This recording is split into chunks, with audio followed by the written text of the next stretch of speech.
গল্প টি পাটকেল। লেখনীতে সানজিদা বিনতে শফি। অন্তিম পর্ব। সকাল সকাল রান্নাঘরে ব্যস্ত সময় পার করছে নূর। আজ নাফিসা শিকদার আসবে এই বাড়িতে। মায়ের জন্য নিজের হাতে রান্না করছে নূর। আশমিন শান্ত চোখে তাকিয়ে রইল সেদিকে। মায়ের জন্য মনে এত ভালোবাসা থাকে বুঝি। তবে তার নেই কেন? মা নামক অনুভূতিগুলো তার কাছেই কেন ভোঁতা মনে হয়। দীর্ঘশ্বাস ছেড়ে নূরের কাছে গিয়ে দাঁড়ালো আশমিন। কিচেনের সবাই আশমিনকে দেখে সরে গেল। অসুস্থ শরীরে এভাবে লাফালাফি করছো কেন নূর? এসব করার জন্য মানুষ আছে। রুমে গিয়ে রেস্ট করো। নূর আশমিনের দিকে তাকিয়ে অমায়িক হাসল। উৎফুল্ল গলায় বলল, এই দেখুন, আমি বাঙালি খাবার রান্না করছি। আসলে আম্মু কি খেতে পছন্দ করে বুঝতে পারছি না। আম্মুকে নিয়ে কোন কিছু আমার খুব একটা মনে নেই। উদাস গলায়। তাই এগুলোই করলাম। এতদিন দেশের বাইরে থেকে আম্মু নিশ্চয়ই এই খাবারগুলো মিস করেছে। আপনি একটু টেস্ট করে বলুন তো কেমন হয়েছে। আশমিন যেন হিংসায় জ্বলে গেল। তার জন্য তো কোনোদিন রান্না করেনি। এখন শাশুড়ির জন্য রান্না করে তাকে দিয়ে টেস্ট করাচ্ছে। কি হৃদয়হীন মহিলা। আশমিন গমগমে গলায় বলল, ভালো হয়নি। দেখতেই বিদ্ঘুটে লাগছে। তুমি রুমে যাও। শেফ রান্না করে দিবে। নূর ভ্রু কুঁচকে ফেলল। খাবারগুলো ভালো করে পর্যবেক্ষণ করে চিন্তিত গলায় বলল, কি বলছেন? আসলেই খারাপ দেখাচ্ছে। আমি কত কষ্ট করে রান্না করলাম। আমার রান্না তো খারাপ হয় না। আমি বরং আবার রান্না করি। আশমিন চোয়াল শক্ত করে দাঁড়িয়ে রইল। নূর আবার নতুন উদ্যমে রান্না শুরু করেছে। আশমিনের মন চাইল এই মেয়েকে নিয়ে হাত পা বেঁধে সুইমিং পুলে ফেলে দিতে। সে তার শাশুড়িকে হিংসে করছে। লোকে শুনলে কি বলবে? তাকে তো নিম্নমানের হিংসুটে বলে আখ্যায়িত করবে। ছে। নূর একবার আর চোখে আশমিনের দিকে তাকিয়ে শয়তানি হাসি দিল। মনে মনে বিস্তর পরিকল্পনা করে ফেলল আশমিনকে জ্বালানোর। নাফিসা শিকদার নূর মঞ্জিলে পৌঁছালো বেলা 11:30টায়। আশমিন গেট থেকে এগিয়ে আনলো তাকে। ছলো ছলো চোখে চারিদিকে চোখ বুলাচ্ছে সে। আজ কতগুলো বছর পরে এ বাড়িতে তার আগমন হয়েছে। কিন্তু তার সবচেয়ে কাছের মানুষটাই আর নেই। চোখ থেকে কয়েক ফোঁটা অশ্রু গড়িয়ে পড়ল নাফিসা শিকদারের। ড্রয়িং রুমে বাচ্চাদের নিয়ে বসে আছে নূর। তার অস্থির দৃষ্টি দরজাতেই নিবন্ধ। নাফিসা শিকদারকে হুইল চেয়ারে দেখেই ছুটে গেল তার কাছে। মায়ের বুকে ঝাঁপিয়ে পড়ে শব্দ করে কেঁদে ফেলল নূর। নাফিসা শিকদার আগলে ধরল মেয়েকে। মাথায় হাত বুলিয়ে সে অশ্রু ঝরাচ্ছে। আশমিন চুপচাপ দাঁড়িয়ে আছে। মা মেয়ের মিলন দেখে বুকে প্রশান্তির সাথে সাথে আবার অহিংসা উকি দিল। তার সাথেও তো কতদিনের বিচ্ছেদ ছিল। কই, তাকে তো এভাবে গলা জড়িয়ে ধরে নাকের পানি চোখের পানি ঝরায়নি। উল্টো আরেকজনের ঘাড়ে তাকে তুলে দিতে উঠে পড়ে লেগেছিল। সেই হিসেবে তারও একটা ঝাপ্পি পাওনা আছে। আজ তা আদায় করে নিতে হবে। আশমিন ঘড়ির দিকে একবার চোখ বুলিয়ে তার রাজকন্যাদের কাছে চলে গেল। সুখ হাত পা নাড়িয়ে মুখ দিয়ে শব্দ করছে। পাখি এক হাত মুখে ঢুকিয়ে পিটপিট করে তাকিয়ে আছে। আশমিন সুখকে কোলে তুলে নিল। পাখি সেদিকে তাকিয়ে আবার নিজের হাত হাওয়ায় মনোযোগ দিল। সুখকে কিছুক্ষণ আদর করে পাখিকে কোলে নিয়েও কিছুক্ষণ আদর করল আশমিন। ঘড়িতে আবার চোখ বুলিয়ে মা মেয়ের গলা জোড়াজোড়ি দেখল। আমজাদ চৌধুরী কান্নার শব্দে রুম থেকে বেরিয়ে এসেছে। মায়া বেগম রান্নাঘরের এক কোণে চুপচাপ দাঁড়িয়ে আছে। সানভি মায়া বেগমের লাগেজ নিয়ে ভিতরে ঢুকল। আশমিন রাফসান শিকদারের রুমে লাগেজ রাখতে বলে নূরের কাছে গেল। শান্ত গলায় বলল, মামিমা অনেক দূর থেকে এসেছে নূর। তাকে ফ্রেশ হয়ে রেস্ট করতে দাও। তারপর যৎখুশি কেঁদো। চাইলে প্রতিদিন 1 ঘন্টা করে কাঁদতে পারো। এখন আমাদের খেতে দাও। নূর নাফিসা শিকদারকে ছেড়ে খাবার বাড়তে চলে গেল। আশমিনের বাঁকা কথার শোধ পরেও নেয়া যাবে। আশমিন সুখ পাখিকে নাফিসা শিকাদের কোলে দিল। নাতনিদের দেখে আবারও চোখ ভরে এলো তার। আমজাদ চৌধুরী আর নাফিসা শিকদারের সামনে গেল না লজ্জায়। নিঃশব্দে নিজের রুমে চলে গেল সে। মায়া বেগম খাবার গরম করার দায়িত্ব নিজে নিয়ে নূরকে পাঠিয়ে দিল নাফিসা শিকদারকে ফ্রেশ হতে সাহায্য করতে। নূর বিনা বাক্যে চলে গেল নাফিসা শিকদারকে ফ্রেশ হতে সাহায্য করতে। সারাদিন মায়ের কাছেই ছিল নূর। আশমিন বাসায় এসেছে রাত 8টায়। এখন রাত 11টা বাজে, নূরের আসার খবর নেই। মেজাজ চরম খারাপ হলো আশমিনের। নাফিসা শিকদারের রুমে গিয়ে দেখল মেয়েদের নিয়ে নাফিসা শিকদারের পাশেই শুয়ে ঘুমিয়ে পড়েছে নূর। মেয়েরাও মায়ের পাশে আরামসে ঘুমাচ্ছে। নাফিসা শিকদার বসে মেয়ের মাথায় হাত বুলিয়ে দিচ্ছে। আশমিন মুচকি হেসে এগিয়ে গেল, মেয়েদের কোলে নিয়ে বলল, আমি বউ মেয়ে ছাড়া ঘুমাতে পারি না। মেয়েদের রেখে বউকে নিতে আসছি। নাফিসা শিকদার শব্দ করে হেসে ফেলল। আশমিন মেয়েদের নিয়ে বেরিয়ে গেছে।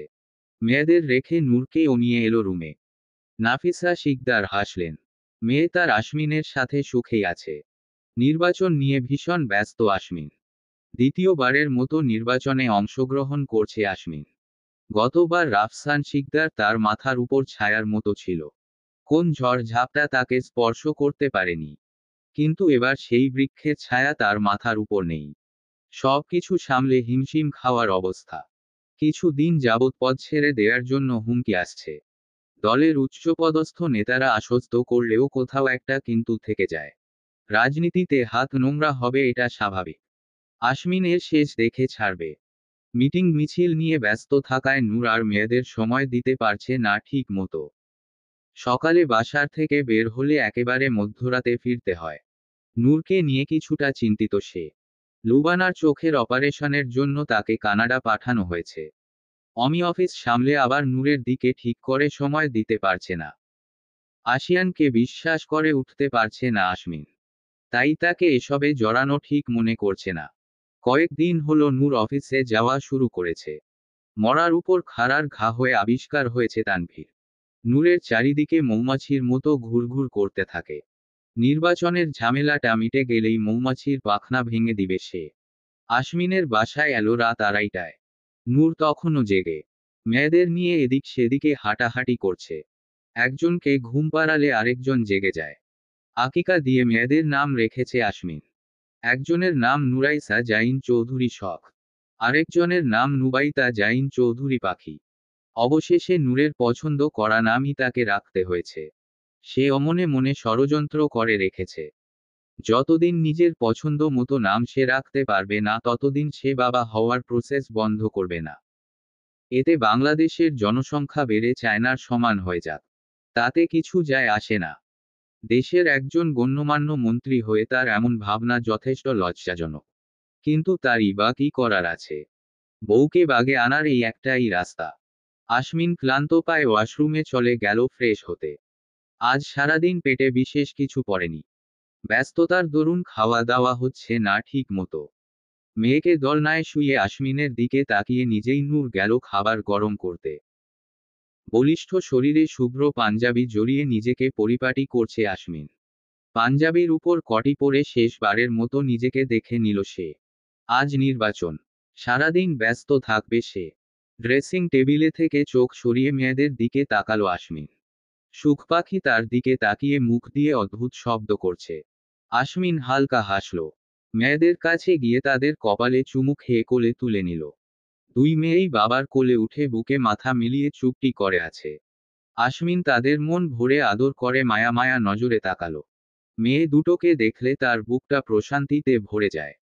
আশমিন সারা জীবনই ভালোবাসার কাঙাল। ছোট থেকেই সবার সাথে দূরত্ব তার।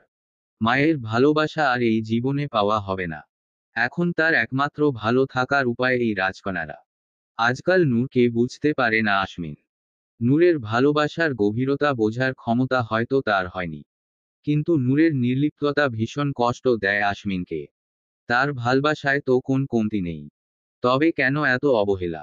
মেয়েদের কাছে রেখে আশমিন বেরিয়ে গেল। বিভিন্ন কেন্দ্র পরিদর্শন করবে আজ।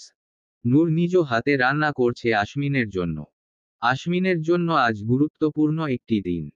নূর নিজেদের সমস্ত গার্ডকে আশমিনের সিকিউরিটির জন্য নিযুক্ত করেছে। আশমিন এই সম্পর্কে কিছু জানে না। নূরই তাকে কিছু জানায়নি। তাদের সুরক্ষায় নিযুক্ত থাকা গার্ড আজ তাদের সাথে থাকবে, না জানলে শত্রুরা যেকোনো সময় আক্রমণ করতে পারে। আশমিন জানলে কখনোই রাজি হবে না। উল্টো নূরের উপর রেগে যাবে। আশমিন নিচে নেমে নূরকে কোমর বেঁধে রাখতে দেখে ভ্রু কুঁচকে ফেলল। আজকে আবার কার জন্য রান্না করছে? সার্ভেন্ট একটা অনেই আশেপাশে। আশমিন চারিদিকে চোখ বুলিয়ে ধীর পায়ে নূরের পিছনে গিয়ে দাঁড়ালো। নূরের ঘর্মাক্ত মুখের দিকে তাকিয়ে গম্ভীর গলায় বলল, এত আয়োজন কার জন্য? নূর চমকে কেঁপে উঠল। পাশে আসমিনের অস্তিত্ব অনুভব করে মৃদু হেসে ফিচলে গলায় বলল, আছে স্পেশাল কেউ। আমার জীবনের সবচেয়ে গুরুত্বপূর্ণ মানুষ সে, যাকে এই পৃথিবীতে আমি সবচেয়ে বেশি ভালোবাসি। লাজুক গলায় আসমিন জ্বলে উঠল। কটমট করে তাকালো নূরের দিকে। হেঁচকা টান দিয়ে নিজের দিকে ঘুরিয়ে কোমর খামচে ধরল। নূরের মুখ থেকে হালকা আর্তনাদ করে উঠল। আসমিন সেদিকে পাত্তা দিল না। সে ভয়ঙ্কর চোখে তাকিয়ে ক্রূর হাসল। নূরকে নিজের সাথে আরেকটু চেপে ধরে দাঁতে দাঁত চেপে বলল, তাই নাকি সোনা? তা তোমার সেই ভালোবাসার মানুষটিকে আমাকেও একটু দেখাও। আমিও দেখি আমার বউয়ের মনে কে ডাইনাসরের মতো উড়ে বেড়াচ্ছে। তার পাখনার সাথে আমার বউয়ের পাখনাগুলোও তো ভাঙতে হবে, তাই না? স্বামী হিসেবে আমার একটা দায়িত্ব আছে না? আমি খুবই কর্তব্যপরায়ণ মানুষ। আমি জানি কিভাবে নিজের দায়িত্ব পালন করতে হয়। বউ বেশি ফুরুত ফুরুত করে উঠলে তাকে কিভাবে খপ করে মুঠোয় ভরতে হয় তাও আমি ভালো করেই জানি। বেশি উড়ো না ময়না। তাহলে ময়না থেকে কাকাতুয়া বানাতে আমার বেশি সময় লাগবে না। মনে রাখবে, একটি ভুল 9 মাসের কান্না হতে পারে। শেষের কথাটা গম্ভীর গলায় বলল আসমিন। নূর বাঁকা হেসে তাকিয়ে আছে তার দিকে। কোমরের পাশটা মনে হয় নখ দেবে রক্তাক্ত হয়ে গেছে। জ্বলছে খুব। নূর বাঁকা হাসি প্রসারিত করে আসমিনের গলা জড়িয়ে ধরল। গা জ্বালানি হাসি দিয়ে লাজুক গলায় বলল, সে তো আছে আমার মনে বাবুর আব্বু। তার কথা ভাবলেই তো আমার লজ্জা লাগছে। দেখুন আমার গাল দুটো লাল হয়ে আছে। ইসস, সে যে কি সব দুষ্টু দুষ্টু কাজ করে না, আমি তো মুখেই আনতে পারবো না। আপনি প্লিজ তার কথা জানতে চেয়ে আমার লুকানো ভালোবাসা জাগিয়ে দিবেন না। কথাগুলো বলেই দুই হাতে মুখ ঢেকে ফেলল নূর। আসমিন ভেবাচেকা খেয়ে দাঁড়িয়ে রইল। কোমরে খামচে রাখা হাতটি অশিথিল হয়ে এলো। কপালে ভাঁজ ফেলে গমগমে গলায় বলল, সকাল সকাল নেশা করেছ কেন? তুমি তো এমন ছিলে না। তোমার লজ্জা করলো না 2 বাচ্চার মা হয়ে সকাল সকাল মাতলামি করতে? ইটস ইনজুরিয়াস ফর হেলথ নূর। মেয়েরা কি শিখবে তোমার কাছ থেকে? সকাল সকাল মাতলামি? আমি এখন বের হব এটা তো মাথায় রাখতে পারতে। বউ মাতলামি করছে আর আমি তার ফায়দা লুটে নিতে পারছি না। তুমি কত নিষ্ঠুর। নূর ক্লান্ত চোখে তাকিয়ে নিজেকে ছাড়িয়ে নিল আসমিন থেকে। ভুনা খিচুড়ি নাড়তে নাড়তে নিজেকেই কয়েক দফা গালি দিল। এমন ইতর লোকের সাথে সংসার করার চেয়ে বনভাসে গিয়ে বাঘকে গান শোনানো সহজ। অসহ্য মানুষ একটা। নূরের রাগী মুখের দিকে তাকিয়ে এক ভ্রু উঁচু করে বাঁকা হাসল আসমিন। হুহু তাকে জ্বালাতে আসে। বাচ্চা কাচ্চার মা যত্ত সব। নূর ভুনা খিচুড়ির সাথে গরুর কালো ভুনা আর ইলিশ মাছ ভাজা রাখে টেবিলে। আসমিন নিজের প্লেটে খাবার নিয়ে নিজের মতো খেয়ে যাচ্ছে। নূর তার পাশের চেয়ারেই মুখ ফুলিয়ে বসে। আসমিন আর চোখে একবার তাকিয়ে নূরকেও খাইয়ে দিতে লাগলো। নূর কিছু না বলে নিঃশব্দে খেয়ে যাচ্ছে। দুজনের খাওয়া শেষ হতেই আসমিন হাত ধুতে বেসিনে চলে গেল। নূর অপেক্ষা করছে আসমিনের ফিরে আসার। টিস্যু দিয়ে হাত মুছতে মুছতে আসমিন নূরের সামনে এসে দাঁড়ালো। টেবিল থেকে আরেক গ্লাস পানি খেয়ে আফসোসের স্বরে বলল, আহা, তোমার ভালোবাসার মানুষের খাবার তো সব তুমিই খেয়ে ফেললে। কি পেটুক তুমি। এখন ওই বেচারি কি খাবে? আসমিনের অভিনয় দেখে গা জ্বলে গেল নূরের। দাঁতে দাঁত চেপে মুখটা হাসি হাসি করে এগিয়ে গেল আসমিনের কাছে। খুলে রাখা পাঞ্জাবির অতিরিক্ত বোতামটা লাগিয়ে মুচিকি হেসে মায়া মায়া চোখে তাকালো আসমিনের দিকে। হুট করেই বুকের বা পাশে দাঁত বসিয়ে দিল নূর। আসমিন মুচকি হেসে তাকিয়ে আছে। মেয়েটা কি সব পাগলামি করে? নূর কামড় দেয়া শেষ হতেই আসমিন মুখটা গম্ভীর করে ফেলল। শান্ত গলায় বলল, একটা কামড়ও ঠিক করে দিতে পারো না বউ। আজ রাতে আমি তোমাকে কামড়ের প্রকারভেদ শিখাবো। উদাহরণ সহ। তৈরি থেকো সোনা। আসমিন নূরকে জড়িয়ে ধরে কপালে চুমু খেয়ে বেরিয়ে গেল। নূর হতাশ চোখে আসমিনের যাওয়া দেখল। আজ তার কপালে দুঃখ আছে। আমজাদ চৌধুরী অনেক আগেই পার্টি অফিসে চলে এসেছেন। ছেলের জীবনের এই গুরুত্বপূর্ণ দিনে এভাবে বসে থাকতে পারে না সে। তাই সকাল সকাল দলের ছেলেদের সাথে কাজ করে যাচ্ছে। আসমিন আসতেই সানভি তার কাছে এসে দাঁড়ালো। আসমিন চেয়ারে বসতে বসতে বলল, সব কিছু ঠিক আছে তো শান? কোন কেন্দ্রে সমস্যা হয়নি তো? সানভি হরবর করে বলল, কেন্দ্রগুলোতে বিরোধী দলের লোকেরাও পেতে আছে স্যার। আজ ওরা ঝামেলা করবেই। আমাদের ছেলেরাও আছে। কোন ঝামেলা করতে আসলে সব কয়টাকে সাইজ করে দিবে। আর একটা কথা, কিছুটা আমতা আমতা করে তারা আজ আপনার উপর হামলা করার পরিকল্পনা করে রেখেছে স্যার। যে কোন সময় আক্রমণ করতে পারে। আমি সবকিছু আগে থেকেই সেট করে রেখেছি।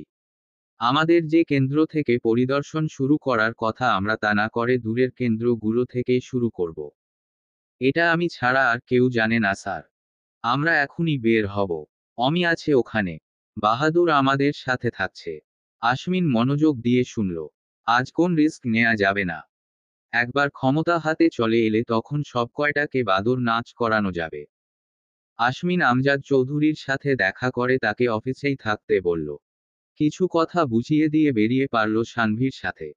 গাড়িতে বসে সানভীর চিন্তিত চেহারা দেখে গম্ভীর গলায় বলল, চিন্তা করো না সান, তোমার সার উপরে আল্লাহ, তারপর নিচে বউ ছাড়া আর কাউকে ভয় পায় না। বিসমিল্লাহ বলে যাত্রা শুরু কর। বিপুল ভোটে জয় লাভ করেছে আশমিন।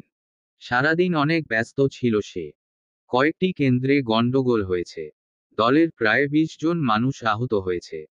তার মধ্যে 2 জনের অবস্থা আশঙ্কাজনক। আশমিন ঠিক করেছে কাজ শেষ করেই একবার হসপিটালে যাবে। নূরের সাথে কথা হয়েছে ঘন্টা 2 আগে। মেয়েদের নিয়ে ঘুমাবে বলায় কথা দীর্ঘ হয়নি। তানভীর আজ সারাদিন আশমিনের সাথেই ছিল। ছেলেটা তাকে বড় ভাইয়ের মতো সম্মান করে। নূরকেও নিজের বোনের মতো ভালোবাসে। কিন্তু আশমিনের হিংসুটে মন সব জেনেও তানভীরকে হিংসা করতে পিছপা হয় না। সারাদিনের ধকলে সবাই খুব ক্লান্ত। আশমিন নিজের কেবিনের ডিভানে গা এলিয়ে বসে আছে। অমি, সানভি, আশিয়ান, তানভীর এখনো কাজ সামলাতে ব্যস্ত। আশমিনের ফোন বাজছে। পাঞ্জাবির পকেট থেকে ফোন বের করে ভ্রু কুঁচকে ফেলল আশমিন। বাসার ল্যান্ডলাইন থেকে কল এসেছে। কপালে চিন্তার ভাঁজ ফেলে কল রিসিভ করল আশমিন। হ্যালো বলার আগেই মায়া বেগমের আটকে আটকে যাওয়া আওয়াজ পিলে চমকে দিল তার। বাবা আশমিন। বৌমা, মাকে বাঁচাও। ওরা মেরে ফেলবে ওদের। আশমিন চিৎকার করে উঠল। হাত পা থরথর করে কাঁপছে তার। অস্থির হয়ে মায়া বেগমকে ডাকতে ডাকতে বলল, কি হয়েছে মায়া আন্টি? নূর কোথায়? আল্লাহ, আমার মেয়েরা কোথায় আন্টি? ততক্ষণে মায়া বেগমের কথা চিরতরে থেমে গেছে। আশমিন কথা বলতে বলতেই পাগলা ঘোড়ার মতো ছুটে বেরিয়ে গেছে। বাহাদুর সহ বাকি গার্ডরাও তার সাথেই দৌড়ে বেরিয়ে গেল। বাহাদুর অমি আর সানভিকে কল করে আশমিনের বেরিয়ে যাওয়ার খবর বলতে বলতে অন্য একটা গাড়িতে উঠল। আশমিন নিজেই গাড়ি নিয়ে বেরিয়ে গেছে। বাহাদুর ঝড়ের গতিতে গাড়ি চালাচ্ছে। আশমিনকে একা ছাড়া মারাত্মক রিস্ক। তাই যেভাবেই হোক আশমিনের গাড়ি ধরতে হবে। অমি বাহাদুরের কল পাওয়ার পর আশিয়ানকে কল করল। বাড়ির কাছাকাছি আশিয়ান আছে। আশিয়ানকে সমস্ত ঘটনা খুলে বলতেই আশিয়ান অমিকে আসতে নিষেধ করল। সেই গিয়ে পরিস্থিতি জানাবে বলে আশ্বস্ত করে ফোন রেখে বাসার দিকে রওনা হয়ে গেল। আশমিন পাগলের মতো গাড়ি চালাচ্ছে। চিন্তায় উত্তেজনায় মাথা খারাপ হওয়ার জোগাড়। ভয়ে চোখ ঝাপসা হয়ে আসছে বারবার। এক হাতে চোখ মুছে আবার কল করল বাড়ির সিকিউরিটি হেডকে। কয়েকবার রিং হতেই কল ধরল সে। আশমিন কল ধরেই অস্থির হয়ে জিজ্ঞেস করল, রাফিক বাসায় কি হয়েছে? সবাই ঠিক আছে তো? তোমাদের ম্যাম কল ধরছে না কেন? রফিক হতভম্ব হয়ে গেল আশমিনের কথা শুনে। সে তো সারাদিন আশমিনের আশেপাশেই ছিল। কয়েকজনকে অফিসের সামনে রেখে একটু ওয়াশরুমে গিয়েছিল। এখনো সে ওয়াশরুমের ভিতর। এইটুকু সময়ে কি হয়ে গেল? রফিক কাঁপা কাঁপা গলায় বলল, স্যার, আমাদেরকে ম্যাম আজ আপনাকে প্রোটেক্ট করতে বলেছে। আমরা সারাদিন আপনার আশেপাশেই ছিলাম। বাসার খবর তো কিছু জানি না। আশমিন রেগে কয়েকটা বিশ্রী গালি দিল। চিৎকার করে বলল, জানোয়ারের বাচ্চা, তোদের কি আমি আমাকে পাহারা দিতে রেখেছি? আমার সাথে কি আমার গার্ড নেই? তোরা কেন আমার পিছু আসলি? আমার পরিবারের কিছু হলে সব কয়টাকে আমি জ্যান্ত পুঁতে দিব। রফিক তরতর করে ঘামছে। ভয়ের চোটে ডায়রিয়া হয়ে যাবে এমন অবস্থা। মিনমিনে গলায় বলল, স্যার, আমি আসতে চাইনি। ম্যামকে তো চিনেন। আমাকে জোর করে পাঠিয়েছে। তবুও আমি 5 জনকে রেখে এসেছি ম্যামকে না জানিয়ে। আমি ওদের কল করে দেখছি। রফিক কল কেটে দ্রুত ওই গার্ডদের কল করল। কেউ কল রিসিভ করছে না। আমজাদ চৌধুরী সন্ধ্যায় বাসায় ফিরে গেছে। এখন প্রায় ভোর হতে চলল। সারা রাত ভোট গণনার কাজ হয়েছে। আশমিন স্টেয়ারিংয়ে আঘাত করল। রাগে দুঃখে তার ভিতরে লণ্ডভণ্ড হয়ে যাচ্ছে। ফাঁকা রাস্তা হওয়ায় গাড়ি হাই স্পিডে চালিয়ে যেতে কোন সমস্যা হচ্ছে না। কয়েক মিনিট পরেই বাহাদুরের গাড়ি আশমিনকে ধরে ফেলল। আশমিনের সেদিকে হুঁশ নেই। আজ রাস্তাটাও অনেক দীর্ঘ মনে হচ্ছে। নূরের এই অতিরিক্ত বোঝার ফল যদি তাকে আবারও নিঃস্ব করে দেয় তাহলে নূরকে শাস্তি পেতে হবে। ক্ষমা পাবে না নূর। আশিয়ান বাড়িতে ঢুকে স্থির হয়ে গেল। মনে হচ্ছে এখানে ঘূর্ণিঝড় বয়ে গেছে। সবকিছু এদিক সেদিকে পড়ে আছে।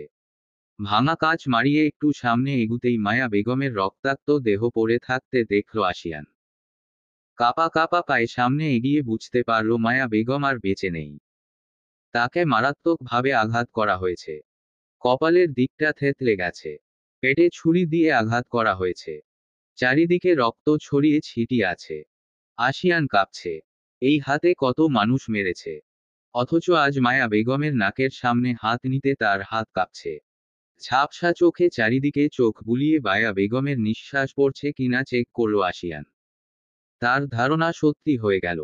মায়া বেগম আর বেঁচে নেই। ড্রয়িং রুমে কয়েকজনের লাশ পড়ে আছে। তাদেরকে গুলি করা হয়েছে। আশিয়ান দ্রুত পায়ে সিঁড়ি দিয়ে উপরে উঠল। নূর ঠিক আছে তো? তার প্রিন্সেসরা কোথায়? আশমিনের রুমের সামনে ছোপ ছোপ রক্তের দাগ দেখে কলিজা কেঁপে উঠল আশিয়ানের। কোমর থেকে নিজের রিভলভারটা বের করে দরজা হালকা ধাক্কা দিতেই খুলে গেল। ঠিক সে সময় আশমিন প্রবেশ করল বাড়িতে। গাড়ি থেকে নেমে দৌড়ে এসেছে সে। দ্রুত নিঃশ্বাস উঠা নামা করছে। সিঁড়ির কাছে এসে থমকে গেল আশমিন। মায়া বেগমের নিথর শরীরটার দিকে কয়েক সেকেন্ড তাকিয়ে রইল। ধীর পায়ে তার কাছে গিয়ে আলতো হাতে জড়িয়ে ধরল তাকে। চোখ থেকে কয়েক ফোঁটা অশ্রু গড়িয়ে পড়ল মায়া বেগমের কপালে। বাহাদুর তার দল নিয়ে উপরে চলে গেছে। সবাইকে চারিদিকে ছড়িয়ে পড়তে বলা হয়েছে। একজনকে সিকিউরিটি রুমে পাঠিয়ে দেয়া হয়েছে সিসিটিভি চেক করার জন্য। আশমিন মায়া বেগমকে রেখে টলমল পায়ে উপরে উঠছে। বারবার পা ভেঙে পড়ে যেতে নিয়েও নিজেকে সামলে নিল সে। বাহাদুর অশ্রুসিক্ত চোখে দাঁড়িয়ে আছে আশমিনের রুমের দরজার সামনে। আশমিনের বুকের ব্যথা বেগতিকভাবে বেড়ে যাচ্ছে। আশমিন কাছে আসতেই বাহাদুর দরজা থেকে সরে দাঁড়ালো। আশিয়ান পাখিকে বুকে নিয়ে বসে আছে। পাখির ছোট্ট দেহটা নিস্তেজ হয়ে আছে আশিয়ানের কোলে। মাথা থেকে চুইয়ে চুইয়ে রক্ত পড়ছে। আশমিন ঝাপসা চোখে একবার চোখ বুলালো। আশিয়ান নীরবে অশ্রু ঝরাচ্ছে। আশমিন পাখিকে আশিয়ানের কাছ থেকে নিজের কোলে নিল। বুকে চেপে ধরে চিৎকার করে কেঁদে উঠল আশমিন। সকালে এই হাতে নিজের পুতুলগুলোকে কোলে নিয়ে আদর করেছে সে। তখন তারা খিলখিল করে হাসছিল। এখন সেই আদরের মেয়েকে নিস্তেজ দেখে কলিজা ফেটে যাচ্ছে আশমিনের। হুট করেই আশমিনের কান্না থেমে গেল। চিৎকার করে আশিয়ানকে ডেকে বলল, আশিয়ান, আমার মেয়ে বেঁচে আছে। ওরে, আমার মেয়ে বেঁচে আছে। বাহাদুর, গাড়ি বের করো। আমার মেয়েকে হসপিটাল নিয়ে যাও ভাই। আশিয়ান এসে পাখিকে নিজের কোলে নিয়ে ঝড়ের গতিতে বেরিয়ে গেল। বাহাদুর দৌড়ে বেরিয়ে গেল আশিয়ানের সঙ্গে। দাঁড়ি। আশমিন কয়েক সেকেন্ড নিজের রক্তাক্ত হাত আর পাঞ্জাবির দিকে তাকিয়ে গা ঝাড়া দিয়ে উঠে দাঁড়ালো। তার শোক আর নূরকে ও যে খুঁজতে হবে। কয়েকজন গার্ড এসে জানালো নূর আর শখকে বাড়ির পিছনের বাগানে পাওয়া গেছে। আশমিনের আর কিছু জিজ্ঞেস করার সাহস হলো না। সে সেদিকে ছুটল। একটা ঝোপের আড়ালে থেকে হালকা কান্নার আওয়াজ পাওয়া যাচ্ছে। সেখানে গিয়ে সুখকে দেখে আশমিনের জানে পানি এলো। সুখ হাত পা নাড়িয়ে কান্না করছে। অনেকক্ষণ কান্না করার দরুন গলা ভেঙে গেছে। সুখকে কোলে নিয়ে কপালে চুমু খেয়ে আশমিন চারিদিকে পাগলের মতো নূরকে খুঁজতে লাগলো। বাবার বুকে এসে সুখের কান্না থেমে গেছে। একজন গার্ড এসে নূরকে দেখিয়ে দিল। রক্তাক্ত হয়ে একপাশে পড়ে আছে নূর। মেয়েকে বাঁচাতেই ঝোপের আড়ালে লুকিয়ে রেখেছিল হয়তো। আশমিন নূরের রক্তাক্ত দেহটাকে এক হাতে বুকে আগলে নিল। রক্তাক্ত চোখে চিবিয়ে চিবিয়ে বলল, আমি তোমাকে ক্ষমা করব না নূর। এর শাস্তি তোমাকে পেতে হবে। একজন গার্ড এসে ভয়ে ভয়ে আশমিনকে বলল, স্যার, আমজাদ স্যারের গুলি লেগেছে।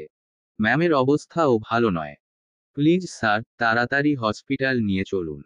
আশিয়ানের সামনে মিটমিট করে হাসছে লারা। লারার বাবার মুখে অক্রুর হাসি। আশিয়ান ভ্রু কুঁচকে বিরক্ত চোখে তাকিয়ে আছে তাদের দিকে। আশমিনের নিষেধ না থাকলে এতক্ষণে এদের লীলাখেলা সাঙ্গ হয়ে যেত। আশিয়ান দুদিকে মাথা ঝাঁকিয়ে নিজের রাগ নিয়ন্ত্রণ করার চেষ্টা করল। মাথা হালকা উঁচু করে অসহায় গলায় বলল, এভাবে হেসো না লারা সোনা। আমার চুলকানি হয়। হাত নিষ্পিস করে। তোমার ড্রাকুলার মতো মুখটা ভেঙে দিতে ইচ্ছে করে তো সোনা। আমি আবার মেয়েদের গায়ে হাত তুলি না বাবু। এই রড চলবে তো? হাতের রডটা দেখিয়ে। লারা মুখটা পাংশুটে হয়ে গেল। আশিয়ানকে বুঝতে না দিয়ে মুচকি হেসে বলল, আমাকে তুমি কিছুই করতে পারবে না।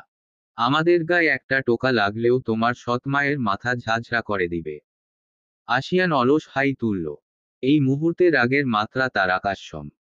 হাতের রডটা এদিক সেদিকে ঘুরিয়ে হুট করেই লারার বাবার গায়ে নিজের সর্বশক্তি দিয়ে আঘাত করা শুরু করল।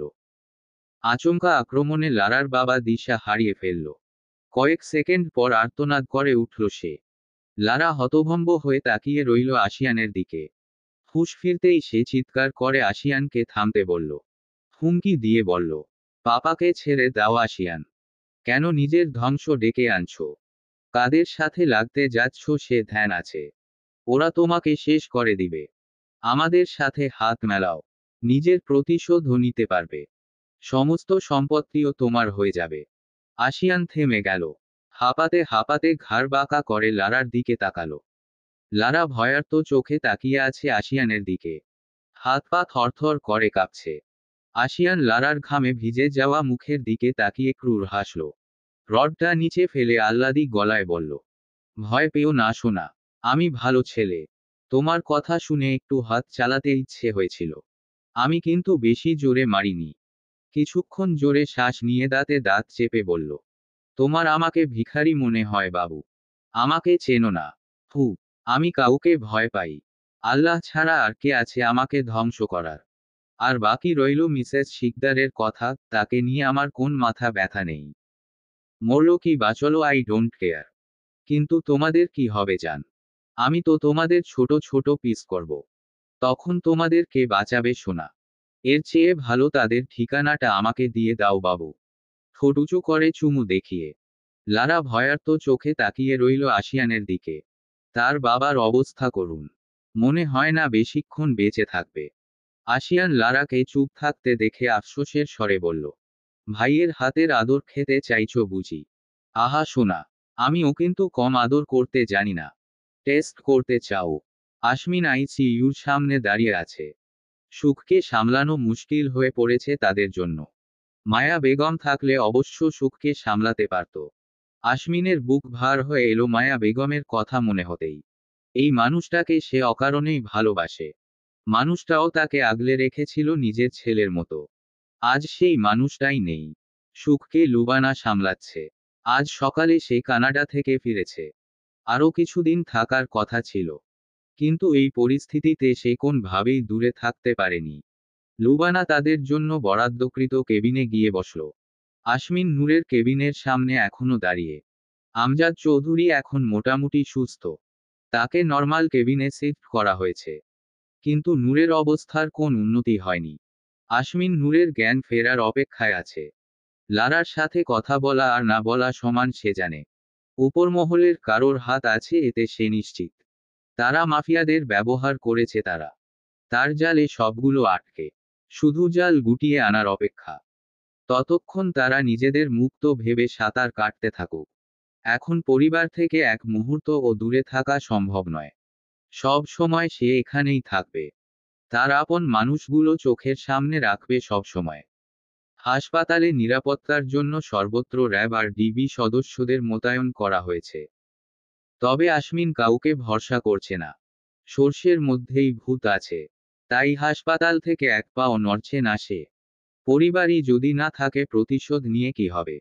সবগুলোকে হাজার ভাগ করলেও তো তাদের ফিরে পাওয়া যাবে না। স্যার লারার বাবা মারা গেছে। আশমিন কিছু বলল না। দরজার ছোট্ট গ্লাস দিয়ে নূরের উপর চোখ রেখেই বলল, টুকরো টুকরো করে বুড়িগঙ্গায় ভাসিয়ে দাও। অবশ্যই লারার সামনে করবে। সানভি দেরি করল না। দ্রুত প্রস্থান করল। অমি পাখির কাছেই সারাদিন থাকে। 2 ঘন্টা অফিস সামলে বাকি সময়টা পাখির কেবিনেই কাটিয়ে দেয়। নূরের জন্য এখন আশমিন আছে। সেও প্রয়োজনে সাহায্য করে আশমিনকে। রাতে আশমিন 2 মেয়েকে সাথে নিয়ে পাখির কেবিনে শুয়ে পড়ে। পাখির বেড অবশ্য আলাদা। সবার সময়গুলো দুর্বিষহ হয়ে উঠেছে। আশমিন আগের থেকে আরো বেশি চুপচাপ হয়ে গেছে। যাদের সাথে তার মনের কথাগুলো খুলে রাখে তারা কেউই তো কথা বলার অবস্থায় নেই। এখন আশমিনের সামনে একটা শব্দ করতেও সবাই ভয় পায়। পুলিশের তদন্ত অনুযায়ী আশমিনের বাসায় কয়েকজন মাফিয়া এক হয়ে প্ল্যান মাফিক আক্রমণ করেন। আশমিনের জন্য তাদের কয়েকশো কোটি টাকা লোকসান হয়েছে। সেই ক্ষোভ থেকেই তারা আশমিনের পরিবারের উপর আক্রমণ করে।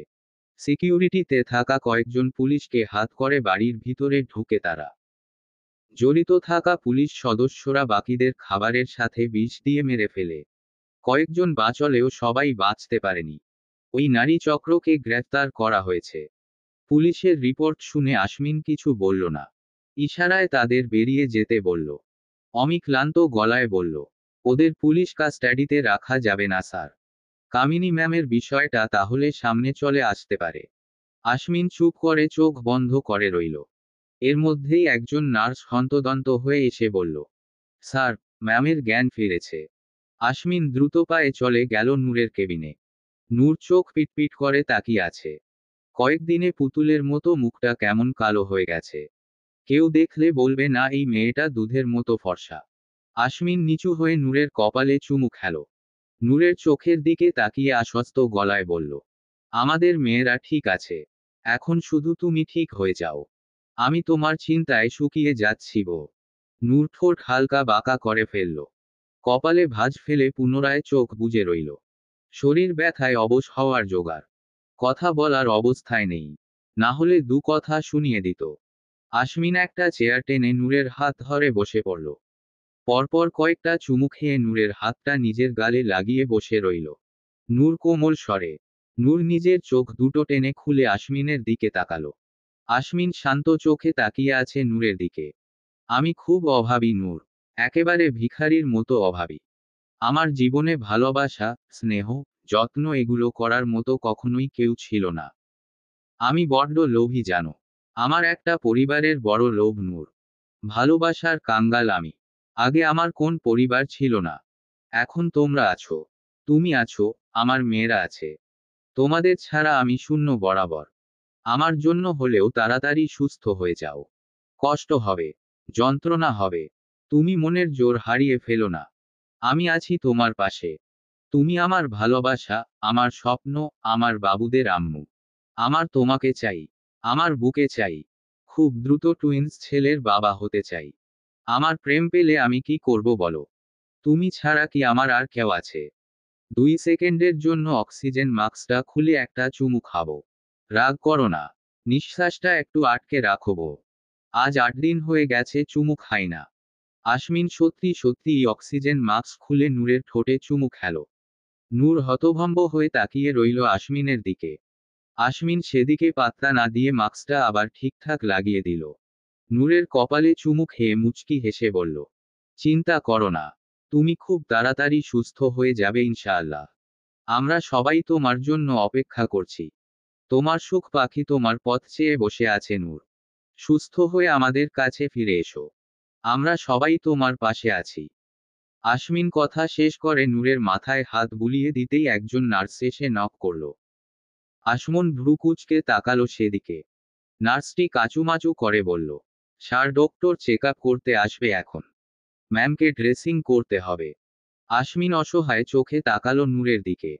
নূরের যন্ত্রণার কথা চিন্তা করে তার বুকের ব্যথা বাড়তে লাগলো। ডক্টর তাকে টেনশন করতে পুরোপুরি নিষেধ করেছে। অথচ তার মাথায় দেশের টেনশন, জনগণের টেনশন, দলের টেনশন, বউয়ের টেনশন, বাবা আর মেয়েদের টেনশন। মন্ত্রী হয়ে সে টেনশন করবে না এটা কিভাবে হতে পারে? আশমিন সব চিন্তা বাদ দিয়ে নূরের দিকে গভীর চোখে তাকালো, যন্ত্রণায় নীল হয়ে যাওয়া মুখটায় হাত বুলিয়ে শান্ত গলায় বলল, ভয় পেও না বউ। খারাপ সময় কেটে যাবে। যন্ত্রণা কমে ঘাও শুকিয়ে যাবে। তবে যারা এই কাজ করেছে তারাও এই পৃথিবী থেকে উধাও হয়ে যাবে। আমি কথা দিচ্ছি তোমাকে। আমাদের দিকে তাকিয়ে এই খারাপ সময়টুকু সহ্য করে নাও। বিশ্বাস করো, যদি সম্ভব হতো তাহলে তোমার সকল যন্ত্রণা আমি নিয়ে নিতাম। তোমাকে এভাবে দেখা আমার কাছে এর চেয়ে হাজার গুণ বেশি যন্ত্রণার। নূর মলিন হাসল। চোখ বুজে আশমিনকে আশ্বস্ত করল সে ঠিক আছে। আশমিন নূরের কপালে আরেকবার চুমু খেয়ে কেবিন ত্যাগ করল। নূরের কষ্ট সহ্য করা তার পক্ষে সম্ভব নয়। এখানে থাকলে হয়তো নিজেই আবার অসুস্থ হয়ে যাবে। আশমিন আমজাদ চৌধুরীর কেবিনে ঢুকে তার বেডের পাশে বসে পড়ল। আমজাদ চৌধুরী আধশোয়া হয়ে বসে আছে। আশমিনকে দেখে নড়েচড়ে বসল আমজাদ চৌধুরী। আশমিন আমজাদ চৌধুরীর দিকে তাকিয়ে নরম গলায় বলল, কেমন আছো আব্বু? আমজাদ চৌধুরী শান্ত গলায় বলল, ভালো। আশমিন তপ্ত শ্বাস ফেলল। দৃষ্টি নিচের দিকে রেখে মলিন গলায় বলল, মায়া আন্টির দাফনের ব্যবস্থা করতে হবে আব্বু, বডি ডিকম্পোজড হওয়া শুরু হয়েছে। আশমিনের কথা শুনে আমজাদ চৌধুরী চমকে তাকালেন। সবার সুস্থতার খবর পেলেও মায়া বেগমের কোন খবর কেউ তাকে বলেনি। আমজাদ চৌধুরী সানভীর কাছে জানতে চেয়েছিল কয়েকবার। সানভি বারবার এড়িয়ে গেছে। খারাপ লাগছে আব্বু। আমজাদ চৌধুরী নিজেকে সামলে চোখ সরিয়ে নিল। তার খারাপ লাগছে মায়া বেগমের জন্য। লাগা উচিত। সত্যিকার অর্থে স্ত্রী সেই ছিল তোমার। মিসেস চৌধুরী ছিল নামে মাত্র। অথচ দেখো মিসেস চৌধুরী তোমার সাথে যা করেছে তুমিও ঠিক একই কাজ মায়া আন্টির সাথে করলে। সে তার স্বামীর বিরুদ্ধে একরাশ অভিযোগ নিয়েই দুনিয়া ছেড়েছে। অন্তত পক্ষে তার জন্য দু ফোঁটা চোখের পানি ফেলতে পারো। বাড়িতে একটা কুকুর থাকলেও মানুষের তার উপর মায়া জমে যায়। তিনি একজন মানুষ ছিলেন আব্বু। আমরা তাকে ভালোবাসা তো দূর, একজন মানুষ হিসেবে সম্মানটুকুও করতে পারিনি। অথচ আমাদের জন্য সে নিজের জীবনটা দিয়ে দিল। এত ঋণ কিভাবে শোধ করব আব্বু? আমজাদ চৌধুরী নিশ্চুপ হয়ে আছে। কিছু বলার নেই তার। সে মায়া বেগমের সাথে কখনো ভালো করে কথাও বলেনি।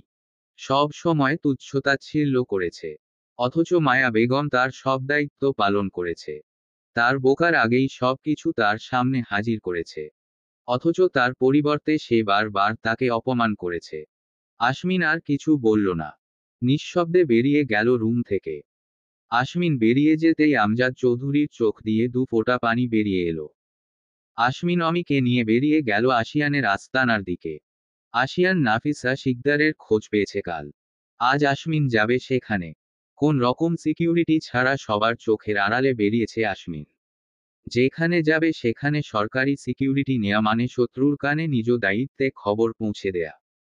আশমিন বেরিয়ে যেতেই অমি সামনে দিয়ে নিজের গাড়ি নিয়ে বেরিয়ে পড়ল। আশিয়ান সিগারেটে টান দিয়ে লারার দিকে তাকিয়ে ভ্রু উঁচু করল। লারার অবস্থা পানিবিহীন মাছের মতো। 2 দিন গলায় খাবার তো দূর পানিও জোটেনি।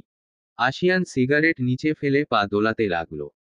তার যখন মেজাজ খারাপ থাকে তখন সে অস্বাভাবিকভাবে পা দোলায়। আশিয়ান পা থামিয়ে গম্ভীর গলায় বলল, শোন জান, আমি তোমাকে নিয়ে খুব চিন্তায় আছি। ভাই আসছে বুঝলে। ভাই যখন তোমাকে আদর করবে আমার কিন্তু তখন সহ্য হবে না। আমি আবার খুব পজেসিভ। রেগে তোমাকে একটু মারধর করলে রাগ করবে না কিন্তু? ঠিক আছে সোনা। লারা নিভু নিভু চোখে তাকালো আশিয়ানের দিকে। আশিয়ান সিরিয়াস ভঙ্গিতে তাকিয়ে আছে, যেন প্রেমিকার প্রতারণার অপেক্ষায় আছে। কখন প্রেমিকা প্রতারণা করবে আর কখন সে হাত চালাবে। তুমি আমার ভালোবাসা বুঝলা না জানস। শয়তানি হেসে।